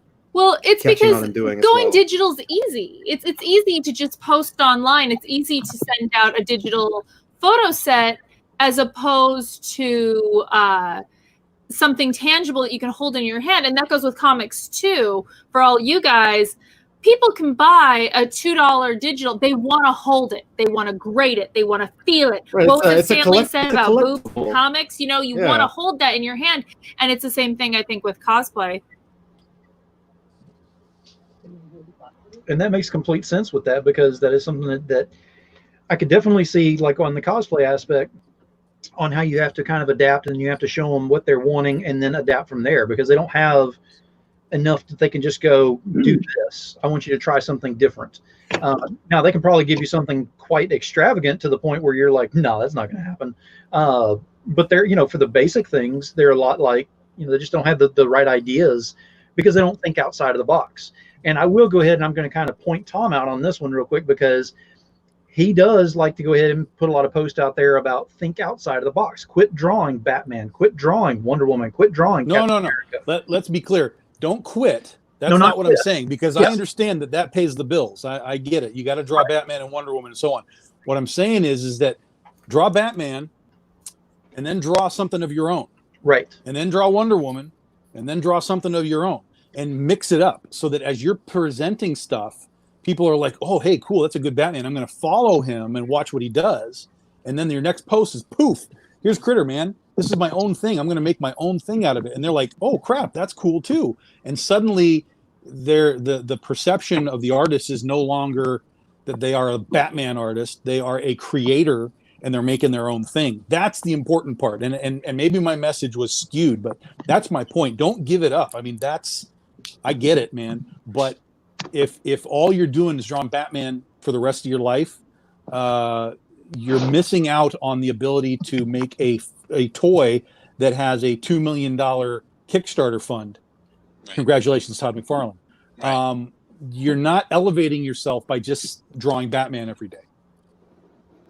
It does. And I apologize. I wasn't saying it correctly on that. No. And I just wanted to make sure that my message was clear, because I did have some people kind of snap back at me, and I'm like, what's going on here? This makes sense in my head. But that's the message, is don't stop. Draw that Wonder Woman, put that thong on her, but then draw something of your own and present it as, hey, I'm a creator of something, not just, you know, a fan artist or whatever. Like Alfred and Kara, they've got Fire Bitch now. Yeah, he still draws Batman and Wonder Woman, but now it's like, hey, plus Fire Bitch. Yeah. You know, actually, Tom, I remember doing a store event, and we were talking, and I was drawing Spider-Man, and you're like, yeah, you know, you guys should think about doing your own thing. And so, like, that really kind of stuck with me. And yeah, you know, here we are, and like, yeah, I appreciate that. It's what I do. It's how I give back. You know, Phil, like to what Tom was saying, and even what Kara was saying about sometimes the fans don't know what they want. Here's the thing. You guys know I'm notorious for, I'll draw Princess Leia, but it's not going to be in the white dress, and it's not going to be a Star Wars scene. She's going to be, like this week, in the shower, and R2-D2's trying to get in the shower with her. It's stupid. It's funny. It's a cute new way of looking at Princess Leia, and that's why it sells, because it's not the same thing over and over. And like to Tom's point, if you're just drawing Batman, all you're ever going to sell is Batman, and you're only going to sell it to people who already have lots of Batman. The reason somebody buys my Princess Leia in the shower is because they've got 1 million Princess Leia pictures out there to choose from that look like a movie scene. How many of them have her in the shower with R2-D2 trying to get in there to take a shower with a shower cap on? Not enough. Right? It's the original. And that's the thing. You've got to be able to do things a little differently than everybody else. And it's fine if drawing regular Princess Leia makes you money. But if you don't draw Princess Leia in a different way, nobody's ever going to see your work as different from all the other people who are drawing her. Right. Then they're just looking at Princess Leia. Oh, I'm going to buy another Princess Leia. It almost becomes not important who did it. Whereas if you have a specific style, it's suddenly, oh, that's a J. Scott Campbell Princess Leia. Oh, that's a Jim Lee Princess Leia. Oh, that's a Steph Wilson Princess Leia. There's a difference. And so that's another thing. That's another part of art is you know, do it your way. Find your way. Design your own damn Batman costume. Let people see that you've got a mentality that you can change the costume and be like, hey, this is if I drew for DC Comics, I'd draw Batman this way. and suddenly you've become unique among everybody else that's doing the same thing. Now, I will say, Steph, that sounds like probably one of your darkest covers that you've done, because isn't that like a toaster in the bathtub scenario? Which one? Oh no, Oh. R2 gets. Look at R2 in on Dagobah. R2 can get wet. Yeah, doesn't- he doesn't- fell in the damn lagoon, so He he's does, fine. and he didn't Oh my cause God. any I like you're shocks. like, actually. He must be insulated or something, because he didn't cause any electrical voltage. I thought of that. He can work underwater, just the midget inside him can't work underwater. Plus, I did give him a shower cap for safety. So Yeah, you gotta. Little person, the little person. Oh yeah, I'm sorry, little people. I mean, that's Oh, jeez. R.I.P. Kenny Baker. Jeez, man. Chuck, what about you on the question? see, I gave him a shower cap. He's got a shower cap on. He's safe. But that's the thing. This isn't your typical Leia picture. You're not going to find this anywhere else. And that's like to Tom's point. You can draw Batman, but then turn around and draw something that nobody's seen before, whatever it is, because that's the standout thing that'll get you noticed. Not drawing Batman over and over again. You know, maybe one day you'll be a stock illustrator for DC. Great. But in the meantime, make your stamp. Do something different. Get recognized for what you do. And you guys know it who create books. Like, you could create the same books that are already out there, or do you create a totally new way to tell the story that you get acknowledged for?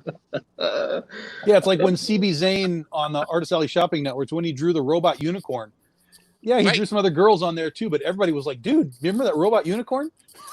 It's ridiculous, but the weird things stand out. Yeah. And it does. I mean, I completely agree on that, because that's one thing about your stuff, Steph, I will say right now, is that the main picture that's on there is great. It's those side characters that we all look forward to, because we want to see how you're going to incorporate whatever, because you never see it coming. Right. And that's the part to me that's fun, because, you know, again, it's Princess Leia. And I literally, you know, I was talking the other day about drawing something that looks like the Pantsless Pizza. Drawing a fake advertisement is fun to me, because I literally drew Wonder Woman so many times. I was like desperate for a new way to draw her. And so that's when I started drawing the funny side characters. You know, Leia in the shower is cute, but R2 coming up with a shower brush kind of makes it like he's trying to get in. That's the fun part. And so that's the part that I enjoy doing, you know, is that little fun element. Yeah. And Chuck, what's your answer to the question, buddy? So I guess the problem is, and I love how everyone had their own takes because of their jobs in the industry. The issue for me is, as an editor, I'm constantly shooting other people's suggestions and ideas. So if someone comes down and gives me a suggestion, I feel like just via karma, I have to shut up and listen to it. So it doesn't mean I'm going to use it, but I'm not going to be like, yeah, I got my own stuff going on. I'll just be like, well, I kind of have to do this because I've done it to so many others that, yeah, I'll listen. But I don't know. Like Tom said, I've got the ideas of where I want to go. If they really have an in-depth, interesting idea that I think I could play with, I might. But for the most part, I know what I'm doing. And that sounds like a great thing, because with the editing, that does have to be something where you have to be a little more adaptable with, because you're actually either making changes to help it along, or you're going ahead and, you know, put your stamp of approval on what they've got, depending upon how fluid it actually is. So Well, and for me, like as a publisher, I've listened to other writers pitch me like, hey, I'd like to do something within your Oz book, and this is what I'd like to do. That is certainly something that I listen to, and I've hired other writers to write the stuff that they've talked about. But from a fan standpoint, you kind of have to just do what you do and let them enjoy the ride. And it, for the most part, I mean, it works as long as there's communication in there and you make sure it's going to work with the foundation of what you've already got going. So now we've got 2 more giveaways. So I'm going to go ahead and give another one away here. This time I'm actually going to choose Steph. I'm going to go ahead and put you on the spot on this one. I'm going to go ahead and come up with either a question or a task or something like that you want the audience to do so that they can win one of these giveaways. Russell, Mark, and Lewis cannot win this one. All 3 of them have already won one. First person to go to your website and buy original art wins, right? Yeah, right. Hey, that works. Damn, that guy's good. That was good. No, I've got an easy one. This is for anybody who was watching the show. All right. It's a nice, easy one because we like giving away prizes. We don't want anybody to kill us. And this is about where you're paying attention to the show. How many times has Jim Noble been in the freezer? Not a hard number, but that means you're paying attention. Well, hell, I lost count. Oh boy, It's an easier question. It hasn't been as many times as you think. That's That's an easier question to ask. I think Scott just got it. He spent out here besides being in the freezer. Who got it, I Scott? think Scott just got it. Kreutzer? I haven't seen anything come across here yet. Is that I don't Scott know why I got a Kreutzer's lag. up? How am I ahead of you? I don't know. Well, Living in It's the Phil. future again. it's Phil's show. We got storms in the area. I know that. So, You're right. Storms. There's no storms. and That's like actually, that's 60 miles north of him. There's no storms in Jersey. yeah, that makes a difference here. It looks like Thomas came in before Scott did. What did he say? Oh, I do see Thomas. Yeah, Thomas was ahead. Yes. Yeah, 2. Yep, that was it. all right. It seemed like more, but it wasn't. It really wasn't. My arms are cold. The real I question was gonna is, say. there should be a second part to this. How many times was he made fun of? Maybe more 10. There's Two no each. track of that. 2 each times 5 is 10. Yeah. Oh lordy. Did you get a beer out of the fridge the first time? Was Yes, it a I beer? did. Ah, He's lucky bastard. drinking it directly out of in the freezer. You should So do the whole again- show from there, man. I was like, well, since I'm here, I guess I'll grab a beer. Yeah, why not? I saw you opening the fridge. I'm like, what is he checking for leftovers in the middle of the show? Yeah. And then you pulled the beer out, and I was like, smart move, smart I move. want to be too. So, Thomas, you won that one. Thank you very much, and Woo, congratulations. I win. Message me, and we'll make sure and get that to you. Way to go, Tom. How about Now, that was Thomas, not Tom. Tom did not win. He's getting excited up there. Man. Wait, Now- what did he win? What did he win? I missed out. So it's another prize package similar to that. I just mixed up different cards, different stickers, different things in there. One comes with a Lady Death one comes with a Lily the Demoness, one comes with a Naughty Fairy. There's 2 other ones that were in there too. So yeah, there are different ones that I kind of mixed in along with all the other stuff. That's Sweet. cool. The grand prize is going to be interesting. We're going to go into that one here shortly. Actually, I can go ahead and bring that up real quick as we speak so we can kind of talk about that. The grand prize is actually going to be a mixture of the things we've already gone through on here. I also have a copy of Carnal Confessions #1 in there, which is an exclusive cover that's brand new in there. I have another book that is inside there. Actually got it right here. It's not the stuff that's here as much. There's a lot of stuff that didn't show up that I'm waiting for it to, that they'll be doing direct ship to you.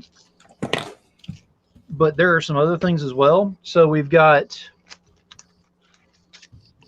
Carnal Confessions. Don't know if you can see that okay. #1 from Source. Nice. Yeah. And then we have got Blue Coat Missionary from Sub-Zero Mission, Wow. which is huge because this is one of those things that can help save the homeless vets that are in that area. And then, of course, I had to throw in a Baby Yoda sketch on there as well from my personal collection. And everyone that wins is going to get the sketch of me that was drawn by Christy Shin. But whoever wins the grand prize, is going to win the Demon Thick, which is me as a female, which was drawn by Christy Shin. Thank you very much. Well, that's rare. In fact, that's someplace I wouldn't have gone. That's someplace I didn't realize that Christy Shin was going to go, but it Gotta had have something to do with limits. Russell. Gotta have limits, man. Yeah. Well, it had something to do with Russell. We'll leave it at that. Right. Well, I'm not surprised. Yeah, it doesn't And surprise both me. freaked out him to turn it on. But wait, there's more. oh, Together a prize package for this. I put together a prize package, and I have some amazing friends in this industry and colleagues and they stepped it up on this one. So, David Fott, are you still in here? I think you are. If you are, if you can sound off and let me know. While I'm waiting for him, Justin Hunt is doing a prize in here. He is actually going to do a full cover sketch of your choice. Wow. Of your choice. Tom, what are you showing up there? That's Justin Hunt art. Cover. Okay, that's Justin Hunt art. Yeah. There's David. There's David Fott. And there's David Fott. Yeah. Woo! So David Fott is going to do $100 sketch of your choice. Very Wow. nice. Now, And does it I'm come with doing $100? Do what? Does it come with $100? No, does not come with $100. No. Okay. So David, thank you very much, because I know you're in here. Justin could not be here. He was actually in the process of recording a video, which I will be posting on my wall whenever he sends it to me, because he wanted to do a full video showing exactly what he's offering on this, which is pretty cool. Oh, that's cool. Let me see. We've also got someone else on here. Actually, I've got it right back here. Give me just a second. Let me go behind the curtain. Pay no attention to the man behind the curtain. Showing off the non-magic here.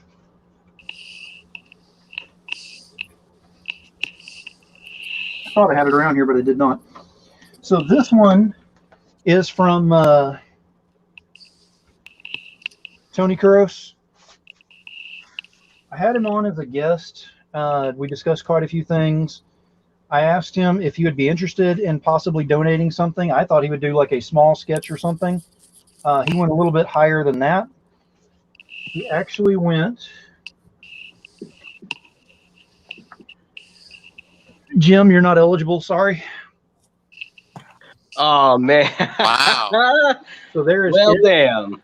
the original, and he went ahead and threw in the new one as well. There are two sketches here. I mean, two prints.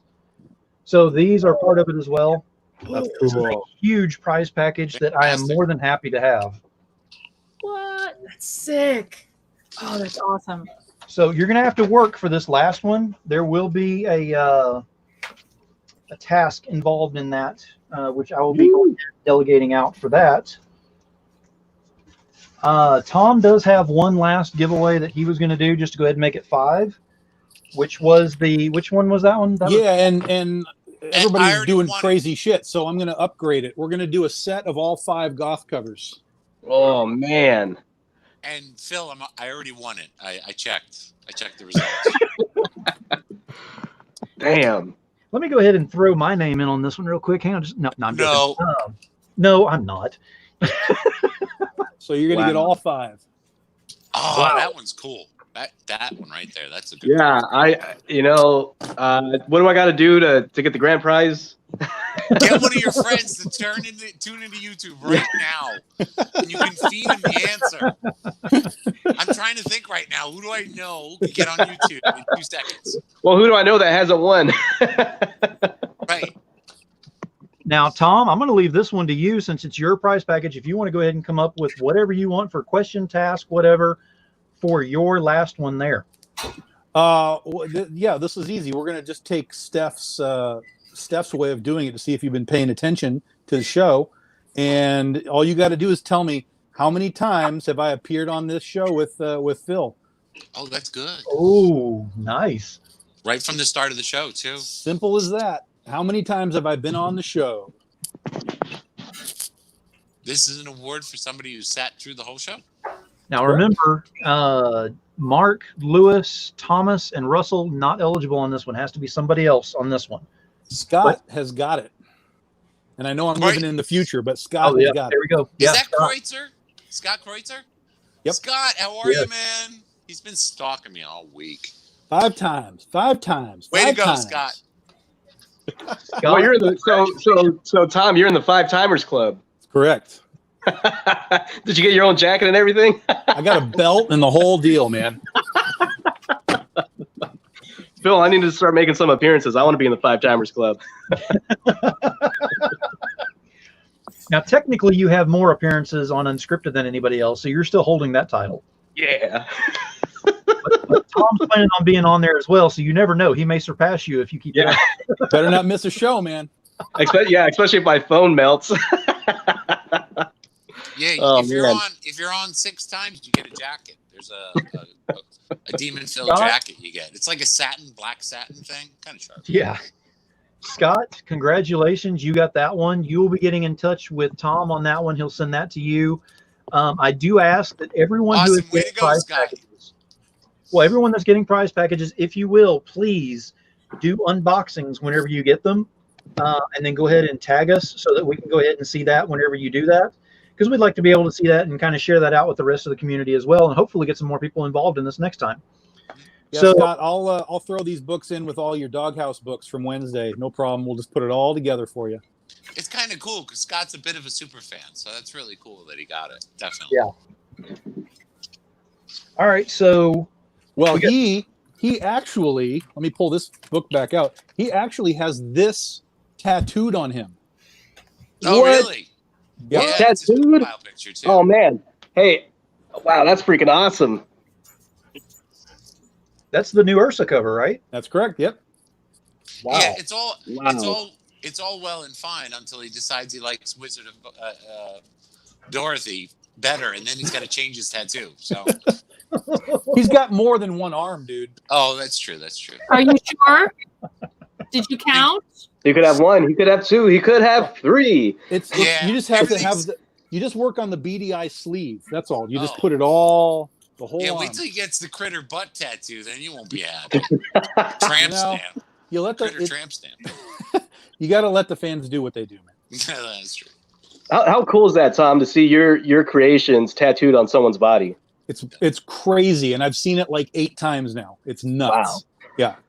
Now I'm waiting for a totally rad tattoo to come about one of these days.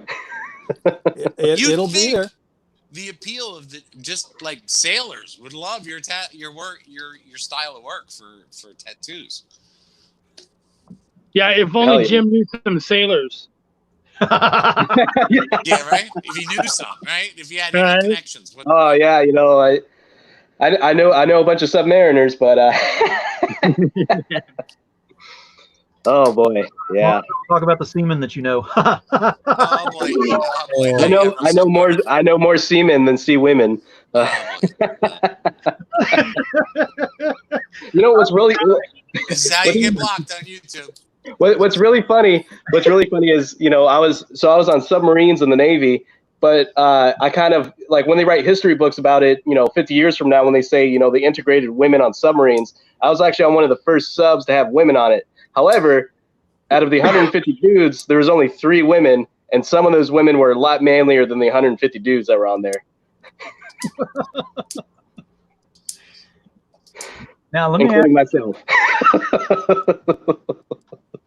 let me ask you this. It's a 2-part question on this one, and this will pretty much finish it up, and then we'll go into the final Jeopardy, as we'll say on that one. So, what are the projects that you currently have coming up, or that you're working on, and where do you see yourselves in 5 years? Ooh. I didn't know Kara this- and Alfred, you're up first. I can't believe there was going to be a quiz. I see myself looking up at the world from my grave. Oh. So tired. Like, come on, go with me, right? Like, when was the last time you slept? You know? Right. Sleeping. This is like Edgar Allan Cara going on right here. I Yeah. know. It's so much work, and you get to that point. It's crazy where you're like, you need to hire help, Right. and It's true. and you don't think, you think that you're just a small little guy, and you're like, I got my comic books, and I'm putting them out, and now you're like, I don't have any room. I need a warehouse, and you get one. So I'm thinking that You get one. you get one, and I'd like in 5 years to actually have another building, like a dedicated, separate building, whether it be on my property or real estate. And I hope to have plenty more books out, and live the dream. Get my book out everywhere. Alfred can be there too, I guess. Oh, thank you. I want to have him as my pool boy. Like the Mexican people, you know, you just stay here and look pretty. He's Give really Anna Boyd. here because he's pretty. It's true. That is my appeal. But yeah, you know, we have a lot of projects coming up. Obviously, she's still working on the Confessions of a Cosplay Diva, currently on Indiegogo. It's almost done. If anybody's got the link, that's cool. And yeah, that, and we got Fire Bitch 2 coming out this summer, late this summer. We got a lot of plans for that. So there is that. And yeah, 5 years. I don't know. Ask me about 5 months. Confessions of a Cosplay Diva Volume 5, and it'll have Right? all these conversations in it, so feel free to spill it. I know. Right?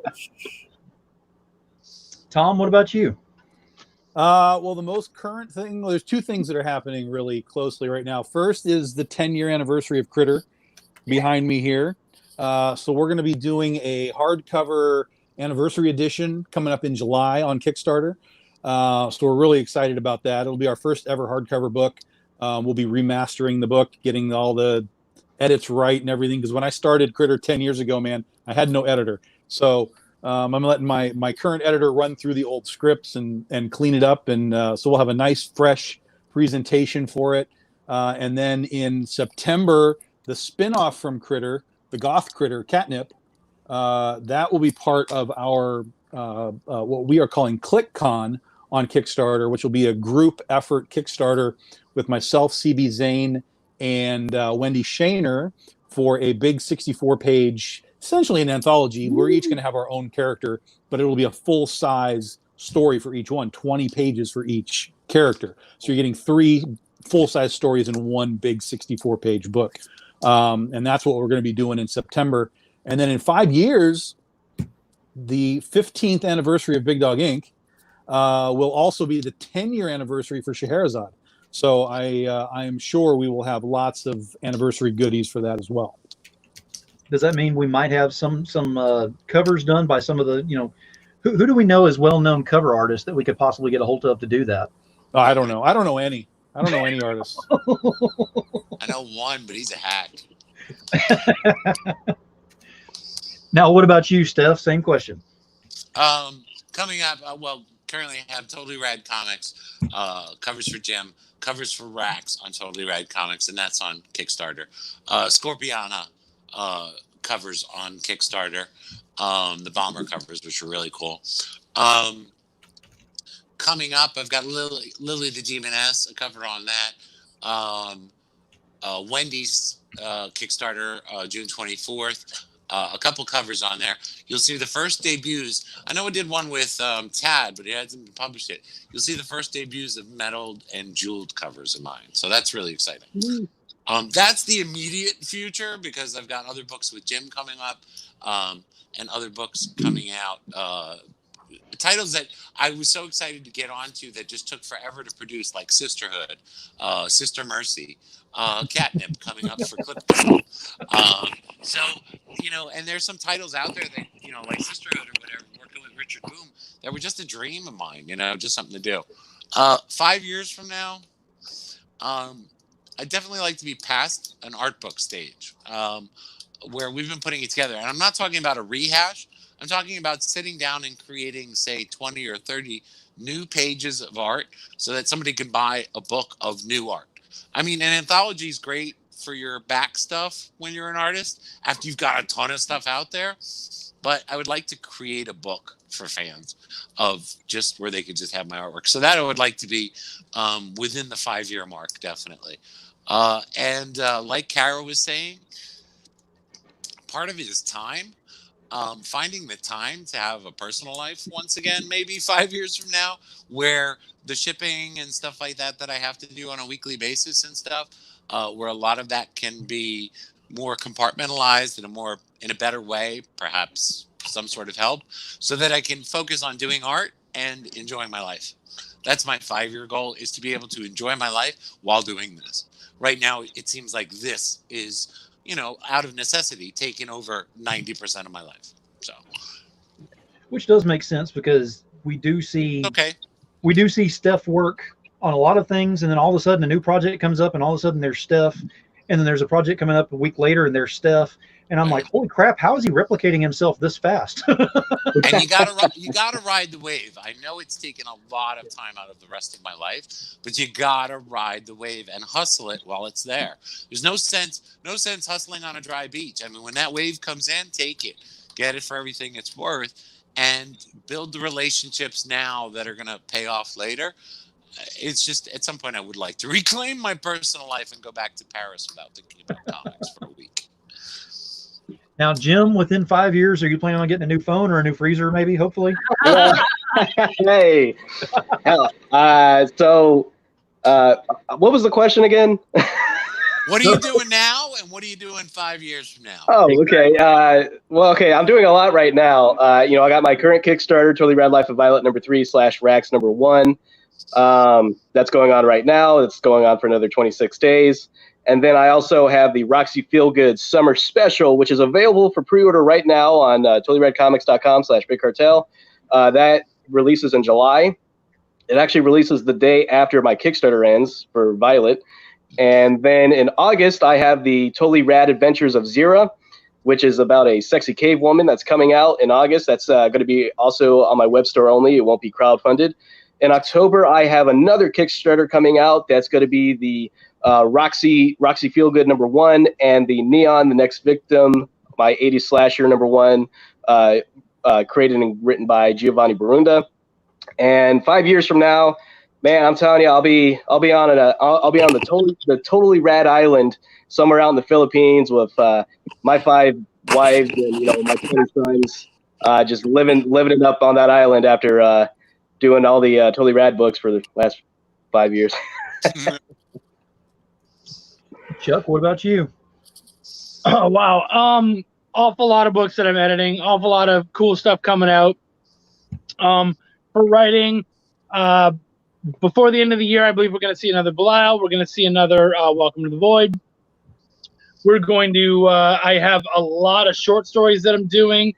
Actually, I have a short story in Travis Gibbs' the hell's it? Cthulhu Invades Oz, which I think is going to be just a killer book. It's filled with so many amazing creators. I think that thing is just going to blow the gates off of things come October. I think that's going to be a big one to watch out for. I have a short that I haven't been able to talk about yet that's coming out through a major publisher that I'm pretty excited about. And yeah, man, a lot of what I'm working on right now is hush hush, but it's all very exciting steps. And I guess that takes me into my 5 years. In my 5 years, I'm hoping that all of this is more than paying for itself, and I'm living a nice, comfortable life doing what I love. And my wife can start thinking about, hey, maybe I don't need to work as much. So that's my aim for the next 5 years. Very cool. I mean, I know I've kind of skipped over me on some of the questions on this one. I'm going to actually kind of do this one as well. As far as projects, working with some of y'all on some things, and hoping to be doing that as well over the next 5 years and longer if necessary, if possible. And doing this is what I've learned, that I actually, whenever you do something you love and it becomes your work, then there's nothing you want to do more than that. And that is where I am right now. So I'm doing everything in my power to try to keep this as being my normal, which there's some hiccups in the road that I'm working on. There's gonna be a lot of information about that over the next week, I can assure you. But I'm doing what I can to go ahead and change some things up, because it was recently brought to my attention that you can either go with what life gives you, or you can go ahead and change what life gives you. I choose the latter. I choose to go ahead and make my own changes, make my own beginnings, make my own, way I'm going to do this and adapt to it that way. And that's the way that I plan on going through this. There's a lot of things that are going on that are going to make a lot of changes with me. And that's not necessarily a bad thing. It just means there is change involved. So that's one thing about bringing everybody in here, was actually to kind of help me through this as well, because I do have a lot of changes coming up, and every one of y'all have a tremendous amount of respect for all of y'all. Even you, Jim. I mean, I'm going to throw it out there. Well, especially those of us on the top row, right? Oh. Hey, don't make me come up there. So now, that being said, we have one last prize package, which is the big one. which Woo. everyone saw earlier, some of the stuff that was on there. If you did not, just rest assured that everyone else's jaws are kind of dropped on this. So we're going to go ahead and do the official giveaway on this. But as everyone knows, I like everyone to kind of work for my giveaways on my shows. Yeah, So work it. same thing, but to a degree a little bit higher. So this time what we're going to do is, if you've ever been on my show before and you know I do a version of Simon Says, which is Demon Says. So I'll tell you to go do something, and you come back. The first person to do that, of course, wins the prize. This time what's going to happen is, Jim, go ahead and give the number 3 up there, because I hate the way you do that. I can't do that. There it is. Something, yeah, there. Which one do you want? You want this 3 or this 3? However you name that off, the 1, 2, and then you tap off another one. And there you go. Yeah. Yeah. See, Tom's doing it too. I don't know what's wrong with me. Everyone else is dirtier than you are. Not exactly the Vulcan thing. It's not that complicated. I can neither confirm nor deny said statement, Kara, so we'll just leave that one alone. So Jim's from Texas, so it can't be that, Phil. I'm not from Texas. I'm from the East Coast. Virginia. Where are you from? Virginia. Yeah. What the hell are you Wild doing and in wonderful. Texas? Exactly. I've been asking myself that for a month now. Yeah, man. So in order to go ahead and win this, everyone that is in here that has been here the entire time is eligible. Those names are Thomas, Mark, Lewis, Jay, Scott. Carrie Ann was in here. Is she still in here? Is she still in here? That's kind of cheating stuff. She's coloring. She's coloring right now. She's not listening. Psst. Andy, Phil's talking to you. Russell, and Tom. Yeah. Okay, so I got all y'all in here. Gary's You in. didn't say my name. I don't know. He's reading off the names that are in there. So as long as you're still in here, you are eligible. You are eligible. I don't know what you're. What? So the way this works is I want you to go to 3 crowdfunding projects. I will give you the projects you're going to be going to. Actually, I'm going to have each of my guests choose one of each. We're going to do it that way. We're going to have even more fun with this. So, hey, Jim, do you have a crowdfunding that you would like to send them to go ahead and come back with? Does it have to be mine, or do you want it to be someone else's? Oh, no, it can absolutely be yours. In fact, I'd prefer that it was. Okay. Yeah, Totally Rad Life of Violet #3 / Rax #1 on Kickstarter. All right, so there is one of them. I need that one, plus I've got 2 more. The first person to come back with all 3 where I am tagged in the post will win. I have to be tagged in the post on Facebook. So there is one there. Alfred and Kara, do y'all want to choose a crowdfunding that you can send them to?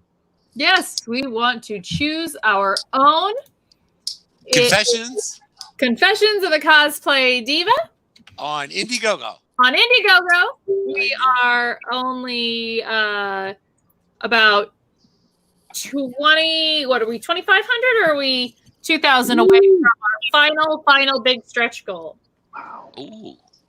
So we're 20 Big stretch goal. away from that. So we're gonna send that link right over. All right, for the third and final, Tom, you go ahead and make a choice on that. What crowdfunding do you want to send them to? I don't have anything going, so I'll tell you what. There's a Moby Dick zombie book on Kickstarter. Oh, Matt's book, yeah. Yeah. Whose book? Matt Sorb. Yep. Wow. Good. Go check out So- the Moby Dick zombie book.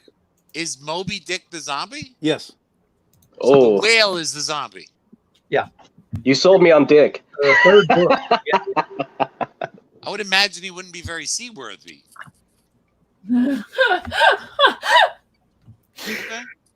I mean, if you've ever seen a corpse in the water, it doesn't look very good for the corpse. Hey, Jaws had half his face blown off, and he was fine. That's true. Oh, I love Jaws. Jaws had half his face blown off. But he can't dive because decomposing bodies create gases. That's why they float. It's too much specifics. But zombies aren't real, Steph. It's a comic book. I know. I always do that. I'm always like, what? But that can't. It's not be. based on fact. No, I would imagine not. So we have got 3 that you've got to come back with. So that would be Totally Rad Life of Violet #3, Confessions of a Cosplay Diva. And what is the name of that book, Chuck? I can't remember. I can't remember right now. Dead Dick? I don't know. I don't remember. It's called like Moby Dick from the Depths, something like that. Or So from much the deep, for or hoping you were something going like to that. go with Moby Zombie. No, he went the other route. What in Nice. the hell is Classic. I mean, it could be done. If you're not finding it, it could be done. I'm not sure. I just remember We seeing it just not had long it on ago. a show just like 2 days ago, so I doubt it. Oh, hang on. 1, 2, 3. We have a winner. Uh-oh. We have a winner. Oh, who's our winner? All right. All right. Scott, you got all 3. You tagged me first before everyone else on that. Very nice, Scott. Congratulations. Thank you very much. Make sure you send me your information as well on that one so I can get all that sent out. And I will have that sent out as soon as possible. There are some other ones that did not come in. I'm going to contact the artist and see if they're still willing to do that. If they are, they will send directly. So there may be some more things coming your way as well. Hey, Demon? Yeah. Can you do me a favor? Can What's you that? throw one of the Belials that I sent to you, signed Belials, throw it in, give it to Scott? Oh, that's cool, Chuck. Absolutely. Yeah, Yes. I will definitely do that. Thank you. I'll definitely. Yeah, of course. Very cool. So Scott, you're getting a Belial as well. So it just got much better. So now y'all can stay tuned for hour 3, where we all talk about the realities of giant sea monsters. Zombie sea monsters. That qualifies, yes. Look, I just want to say thank you to everyone that's on the panel tonight, everyone that's in here in the audience, everyone that will be watching this later on, because this is the live version now, of course. I will say right now, though, nobody is eligible for any prizes after the live, so it's over and done with. Unless Scott just wants to give up his and Russell doesn't want his and nobody wants theirs, which I don't think is going to be the case. So thank you for everybody, because what you've done is actually given me the inspiration to go ahead and keep going with what I'm doing. Yeah. I don't have an artist bone in my body. I can't draw, a stick figure, straight line to save my life. I'm working on my writing, and there are several that are actually in this panel that are pushing me on that as we speak. There's even more in the audience who are pushing me on that. Once I get to more of a stable environment where I can actually get a little more of a work schedule going and everything, I promise I will be working on that. And I'm hoping to be working with each of the ones that are on the panel and even more that are out in the audience on making sure that those books come out. So thank you very much. And I hope to keep doing this on a regular basis. So as long as you'll keep having me, I'll keep showing up. I think that's kind of how we all feel. It's like, you just, we'll show Yeah. up. Very Hell cool. Definitely. Well, again, Anytime. thank you very much. And if y'all want to stay out here a little bit longer, you're more than welcome to. It's totally up to you and your schedules and everything. Steph, I know you've usually got 15 sketches you got to have done 15 minutes ago or so. Steph doesn't sleep. He's got another 2 hours he can put into this. No sleep. Because now it goes completely off. I don't have anything written down or anything, so this can get very interesting very quickly. We can just talk about Jim and his freezer and stuff. I'll be right back. Wow, he bailed out on that in a hurry. Yeah. I'll stick around. Yeah, I'm here. Bye. 2 hours done. I said 2 hours, specifically 2 hours. I'm out. He's going to talk to his union rep. I specifically said he had me in 203. Fuck that guy. No, I'm out of here. Oh. There was supposed to be M&Ms, and there weren't supposed to be any brown M&Ms. I specifically wanted the hazelnuts. Specifically. This is Red Baron. I did not want Red Baron. I wanted Tony's. Nobody asked for Tony's. That's bullshit. Nobody asked. That's like the worst. It's like the worst frozen pizza ever made. That's Phil, I terrible. hope they're not one of your future sponsors. I know you have a lot. Oh, we keep knocking off sponsors left and right. I don't know who I've got left. I know we pissed Budweiser off last week.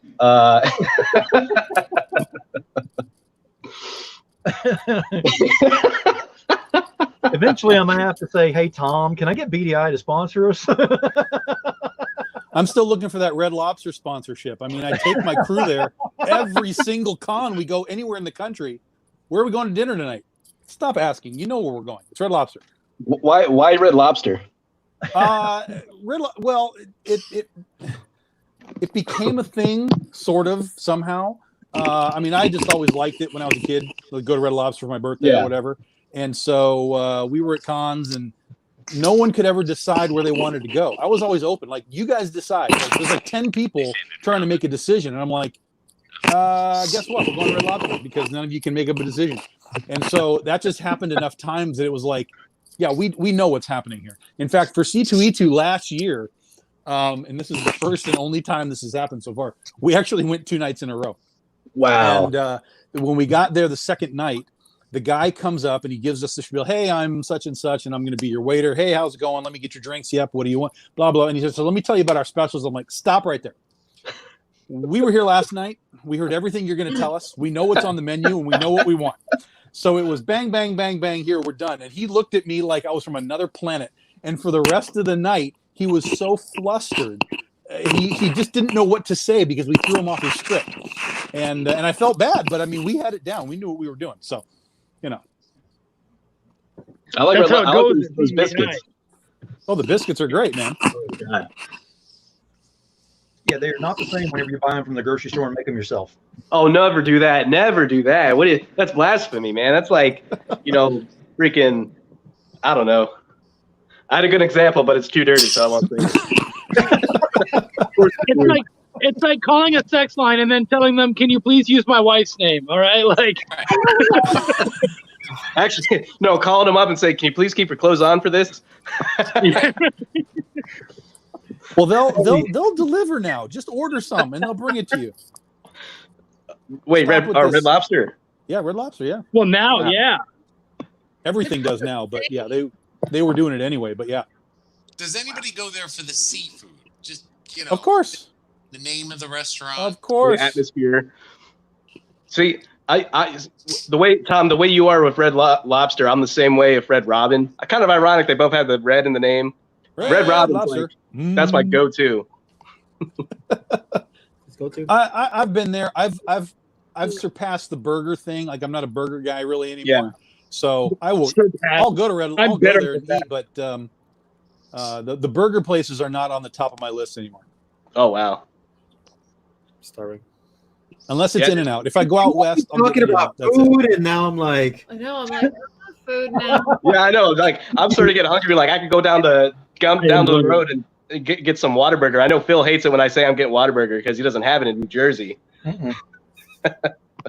You see, me and Chuck. Oh no, wait. Oh, actually, Alfred and Kara and Chuck are the only ones that have the pleasure, and myself are the only ones that have the pleasure of going to get Whataburger. Yeah. I could be there in 20 minutes. Let's do this. Hell, I could be there in 2. I'm in the country. Oh damn, you're in that part of Texas. Yeah, man. Isn't that most of Texas? I mean, there's like It is. It really is. 5 cities, and then the rest is desert. And yeah, pretty much. Sushi loco. It's really just a large version of Oklahoma. Nothing different. Yeah, you go from El Paso, and then like 6 hours of nothing, and then you're in Amarillo. Congratulations. That's very accurate. Yes. Yeah, I'm in Dallas, so like I'm not out in the country. But if I were to go like 30 minutes north, I'd be in the country. Yeah, what is Dallas around? It's not around anything, is it? It's pretty much out there in the middle of nowhere on its own, isn't it? Things are around Dallas. Yeah, it's just you got the city and a little bit of suburbs, and then like pretty much like there's really like. Why would you ever want to visit Texas other than to see the Alamo? And maybe the Ewing Ranch. Or you could see me in Texas for the next year and a half. But or not 1 year. Yeah, so I renewed my lease, so I'm here for another year. Oh. So. sorry, the chicken's like trying to jump over here. I know what she's doing. I She's, recognize Here we this. go. What is it? she's gonna try to fly from over there. She tries to find the best spot, the best vantage point to fly up and like land on my chair and like smack me in the head. Just Something you never have to worry about with a cat. We have cats. No, I mean a cat Does flying. the cat ever try to attack the chicken? No. They know better. That's boring. Wait, you know what you should do? You should really teach that chicken how to play tic-tac-toe, because I saw a chicken do that in Vegas, and it makes a lot of money. Make me some money, chicken. Well, I'm gonna buy her like a little piano and like teach her how to Make that chicken an OnlyFans account. Oh, Yeah, right? Oh, what people will want me to do to her? Like, can you remove the feathers? No.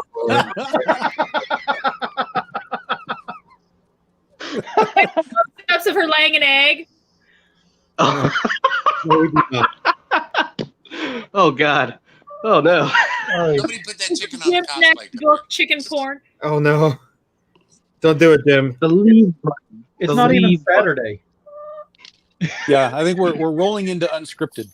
Not that we were scripted to begin with, but No, it didn't seem very scripted before, actually. Yeah. Thank you for noticing stuff. No problem, man. Biggest fan, man. hey, he had questions. When I do these things, I don't even have questions. It's No, that's just true. where are we going now? Like when you and I talk stuff, it's just like, hey, we're over here. Now we're over here. Hey, now we're over here. It's the That craziest. was supposed to be a 1-hour show. It turned into 2 hours and 15 minutes, and we only once mentioned the Kickstarter that we were supposed to be talking about. Yeah. And no Yeah. one has asked about the weird mannequin behind you. I know, right? Oh, we're That way freaked past me out that. when you first came on, because I was like, who's standing behind them? You haven't seen my mannequin before? She's been with me forever. She hangs out in the corner of my studio. and Does she scares come to the life hell like in the out of my movie? brother-in-law. Does she come to life like in that movie? No. No, she just stands there. You know what's cool? Because she's a typical mannequin from that time period. She has a slightly disapproving look, like a fashion model. So you always have this mannequin kind of, and especially because she's tall, she's on a stand. It's kind of like she's looking down at you, disapproving of whatever it is you're doing. So it's a good reminder to stay humble. Well, dude, you put her in the corner. I know, right? Jim brought up that mannequin movie. Like, Jim, are you like old enough Creepy. to have She's seen looking at this me now. movie? She knows I'm talking about. Yeah, Mannequin's like one of my favorite movies with Jesse McCarthy and Kim Cattrall. Yeah, you I weren't love that alive when movie. that came out, dude. Yeah, I was negative like 6. Yeah, I love that movie. That's especially that soundtrack with Starship, which was previously known as Jefferson Starship, which was previously known as Jefferson Airplane. And now I think there's some sort of hovercraft. I don't remember where they went to Starship. Jefferson hovercraft. Okay, I gotta ask Jim. I gotta ask you this question, man. You weren't even born anywhere near the 80s. Where did you pick up all the 80s from? What? He watched it from his dad's testicles. I guess. The gleam in my dad's eyes. I think his dad with his pants out, like just. He went to a lot of porno theaters in the 80s. No. 'Cause there's a- So He was hanging out with Pee Wee, was he? well, when I was growing up, a lot of the TV shows and movies that they were running on the television, at least where I was living at, it was a lot of like the AMC before it became the Breaking Bad network and the Walking Dead network. They used to play a lot of they would play westerns in the mornings, and then they would play a lot of 70s, 80s, 90s movies on AMC. So that's the way I saw and every October they would do the giant Halloween. Every freaking day was a different horror movie usually it was from the 80s. And of course in the Sci-Fi Channel, before Sci-Fi started playing all the crap, some of it's crap, some of it's good. But before they started playing all that crap, science fiction movies, they'd actually play some actual good stuff. Well, good stuff to me might be bad stuff to other people, but Right. yeah. So, and then my dad, he raised me on Def Leppard, Motley Crue, Dokken, Van Halen, Van Hagar. And I mean, I remember going to school. Chance. I remember going to school and talking about these bands, and my friends were like, "What are you talking about? We're talking about The Fray and freaking Fall Out Boy and Blink-182." And I'm like, "I've never even heard of those guys. I don't know who they are." They were the biggest bands at the time, but I was like, "Nah, Van Halen's great. You guys should listen to Van Halen." Well, I just think it's amazing because you have this absolute obsession with the 80s, and I almost feel bad sometimes because like you didn't live through it, and there was a lot of ugly things like fashion and trends in the 80s. There's certainly like members only jackets and stuff like that, and Z Cavaricis and stuff. But at the same time, you know, I was talking about it with Carrie, is like there was a lot of cool stuff going on in the 80s. I think it was just a simpler time, maybe. You know, we had evil empire Russia, and that was pretty much it. That was the only bad thing that was going on, kind of stuff. Like, you know, 3 Mile Island, things like that. Little things happen. But so I almost feel bad that you missed out on it. But like you know more about it sometimes than I do, and I'm like, dude, why do you remember that from the 80s? Like nobody remembers that from the 80s. But I guess you have an outsider's perspective of the decade. Yeah, I love it. And you know, in my books too, I make a lot of 80s references, and sometimes people don't even catch it. They're like, wait a minute, Pee Wee Herman's in a movie theater. But Pee Wee Herman got arrested in a movie theater. Oh, Pee Wee. And like I'll throw like really obscure 80s references, like Return of the Living Dead references, like only like hardcore zombie fans will like, wait a minute, that's the name of the building that they worked at in Return of the Living Dead. It's like, hold on a second. Return of the Living Dead is like the scariest movie in the whole world to me. What? Send more paramedics. Because they can talk. Yeah, that's awesome. That's why. And they can run. And they can get naked. And that's why it's scary. that part 3. And now we know where it started. Yep. Now we know how it all happened. Yeah, that opened up a whole new door. Next thing you know, they'll be writing about zombie whales. Totally rad zombies. Yeah, how have you not done that? I've not done a zombie story with the 80s. I've been thinking about it, and I was like, I can't do it right at the time when I thought of it. I was like, I can't do it right now because Robert Kirkman's doing The Walking Dead. But now The Walking Dead's over, and there's no zombie books besides The Walking Dead. So I could do totally any other zombie books. Hint.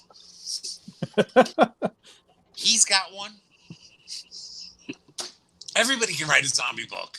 That's true, but so the other problem I have, because you know I make adult books, is like if I do totally rad zombies, like I don't want people thinking like, you know, Violet's in there having sex with dead people and it's like necrophilia type stuff. So I don't want to.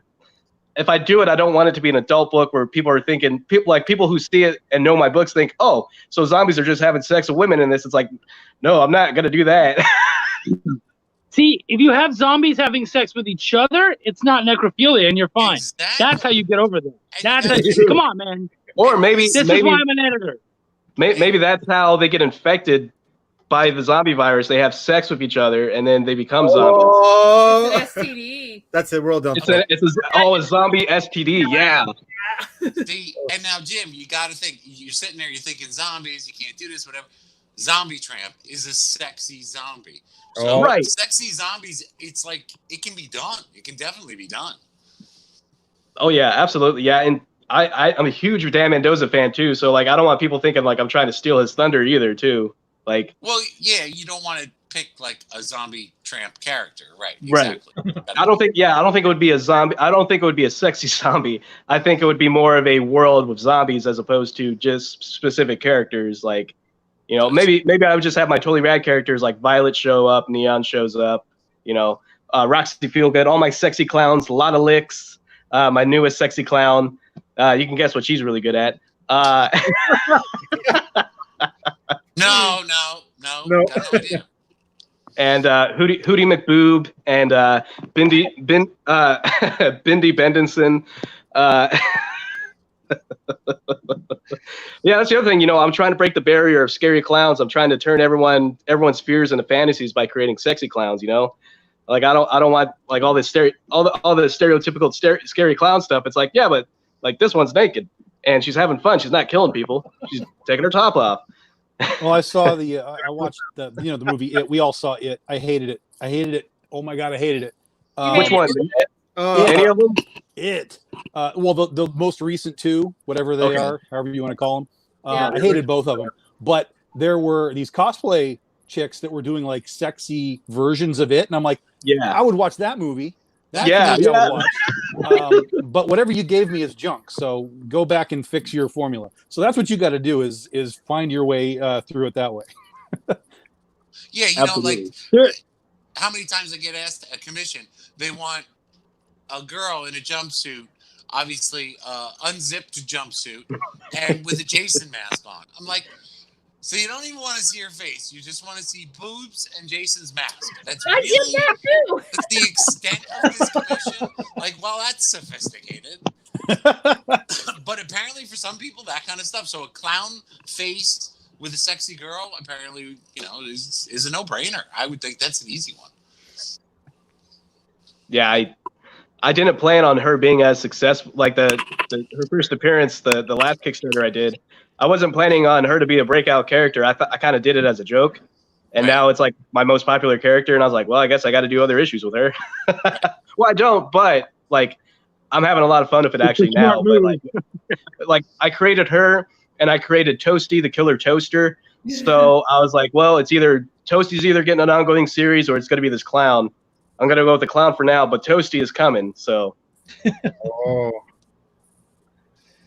So yeah, just imagine the brave little toaster, but that's where my mind went. Yeah, imagine the brave little toaster, but it's the soul of a crime lord who gets killed, or actually it's a killer toaster, comes to life, kills hookers and stuff.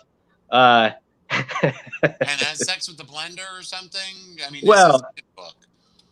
Well, I mean, you never know because toasters can like put things in and then shove them out. So I mean, I didn't want to go there. It was really just a joke. I was hoping you weren't going to go there, but I'm reading for the bend over blender one. Do you know that in the 80s there was a screensaver that was flying toasters? Yeah, with the wings. Yeah. Was that the inspiration? No. It was actually it was a little mix of the Ginger Dead Man and Killer Bong from Full Moon Entertainment, and a little mix of that with the brave little toaster. And it's like, how silly is it that a toaster goes out and kills people? I mean, and how do you kill a toaster? And because he goes unplugged. So it's like, well, do you just throw him in the bathtub? Like, how's he going to die? Is he going to rust up? I don't know. Is it going to be raining outside? Wait, what? You can't hit him with a sledgehammer? You know how many toasters I've replaced over the years? They're not exactly durable. Wait, how many toasters are you hitting with sledgehammers? I'm just saying they die on their own. They fall apart on their own all the time. It's true. Yeah. There's a lot of the toasters you can get at Kohl's department store, the ones that are made out of plastic that'll melt. Like you should have the toaster like running and go for a period of time, and then just stop and just like wobble and stop, and then his warranties run out, so he's done. That's it. Oh, that's a great idea. Maybe you put him in the freezer. Who knows? Oh God! Come back like because where he gets put in a box and gets given away at the bank. Right. The main character forgets that he put him in there, and then he goes and does like a YouTube interview, and it just jumps out. Yeah. Or wait, what if he die? The toaster has to die literally the day after the warranty expires. Yes. Yeah. And you have to see off to the side. You have to it's like you need a clock. Like as soon as it hits midnight, and he just dies. Right. What if you take the toaster and the first issue you freeze it in the freezer, but then they forget about it, and then 100 years later they find the toaster in the freezer, but they don't know what the toaster is because there's no more toasters, and they don't know how to defeat the toaster because they've never had to deal with a toaster before. They don't understand what this talking metal box is coming at them. The question is though, is the toaster next to your phone? Right.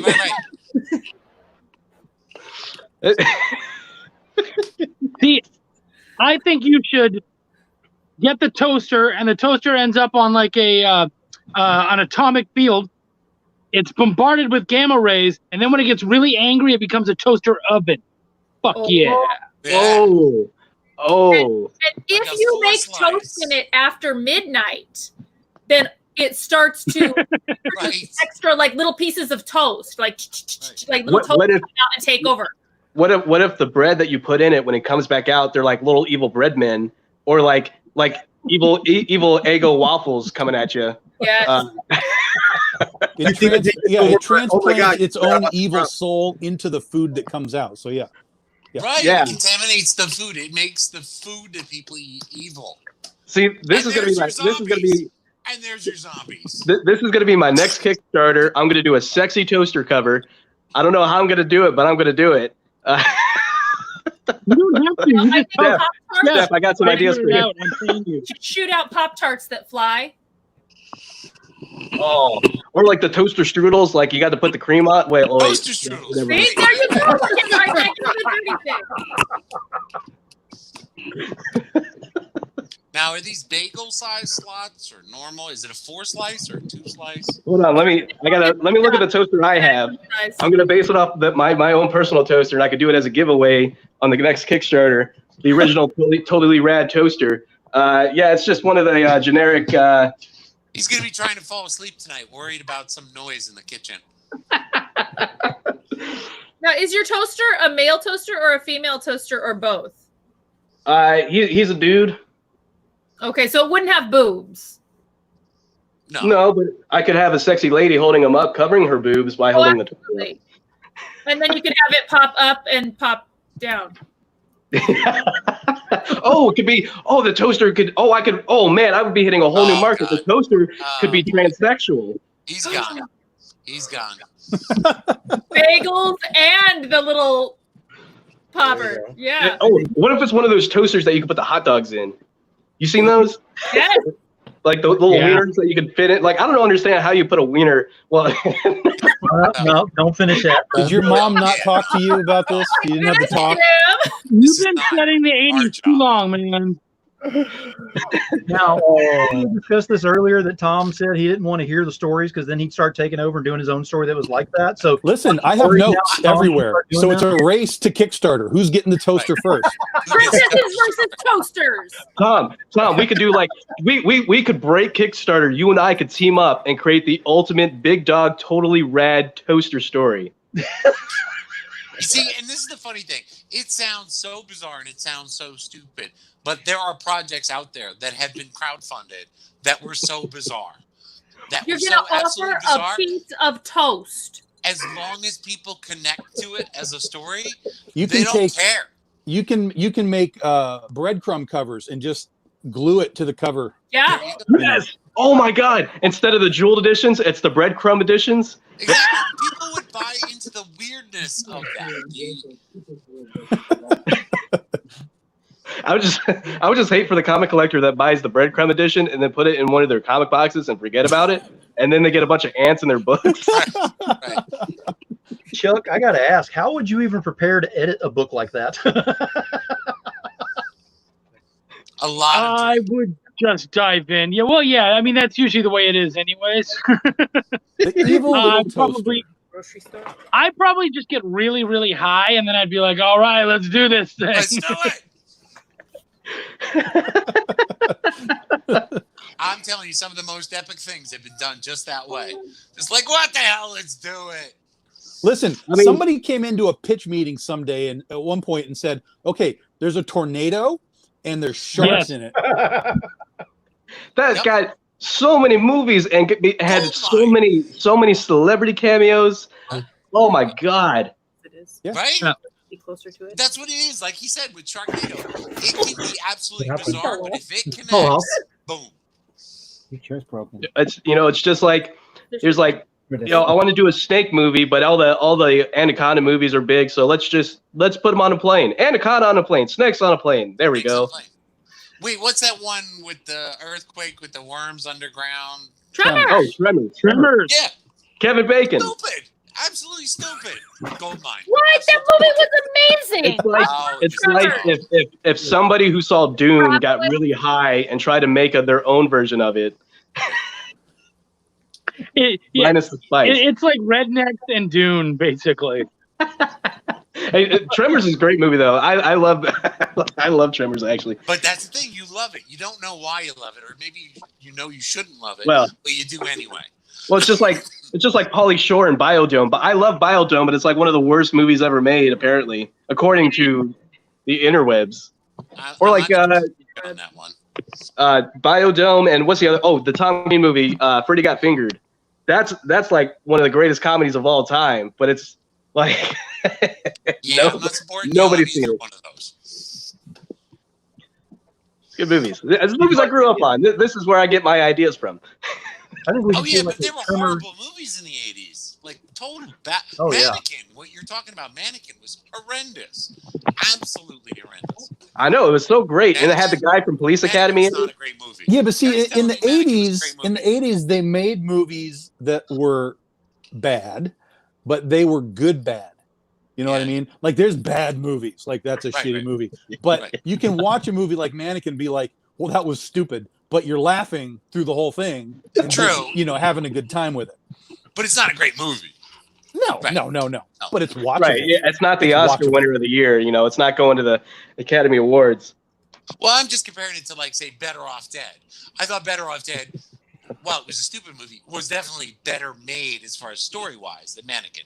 And I mean, maybe it's because what's-his-name was in Mannequin and I can't stand him. Oh, Jesse McCarthy? Yeah, McCarthy. Andrew McCarthy or something. Right? Andrew McCarthy did. One of those guys. Yeah, something like that. Yeah, and I hated McCarthy. everything he was in. Yeah, McCarthy. So Wait. Bias, so you're out He of was this in conversation. Pretty in Pink. Right, You don't like Pretty in I may Pink? be biased because I couldn't stand him. He Though was- young Kim Cattrall, always an eye catcher. Oh, yeah, especially, what's that Kurt Russell movie, Big Trouble in Little China? Yep. I love Yeah, that when one. she was That's- young. Which Police Academy movie was she in? Yeah, like she's done tons of stuff, great stuff. Police Academy 1. I love those Police Academy movies are so great and so bashed. That's what Tom was saying. Those are bad movies that actually you can watch. Yeah. Maybe They got all of them on Netflix, or they did. I don't know if they took them off, but I recently rewatched the entire series. They got Bobcat Goldthwait is in those, like the first like 3, 4. Steve Guttenberg. Yep. Oh yeah, Steve Guttenberg. Whatever happened to him? He ran out. Like, yeah, once he did his 80s movies, he really didn't have anything. What was like the last thing he did? 2 Men and a Baby or something? Yeah.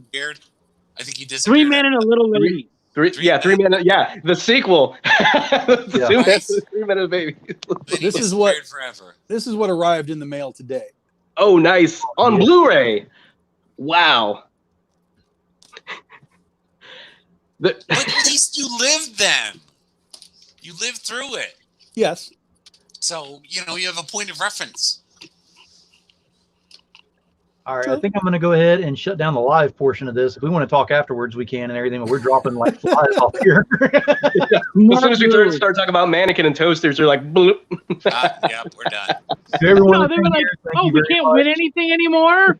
Fuck it. Oh, wait, hold on. I got some books. We will see y'all next time. And remember, Unscripted tomorrow night if you want to jump on that. YouTube. Woo!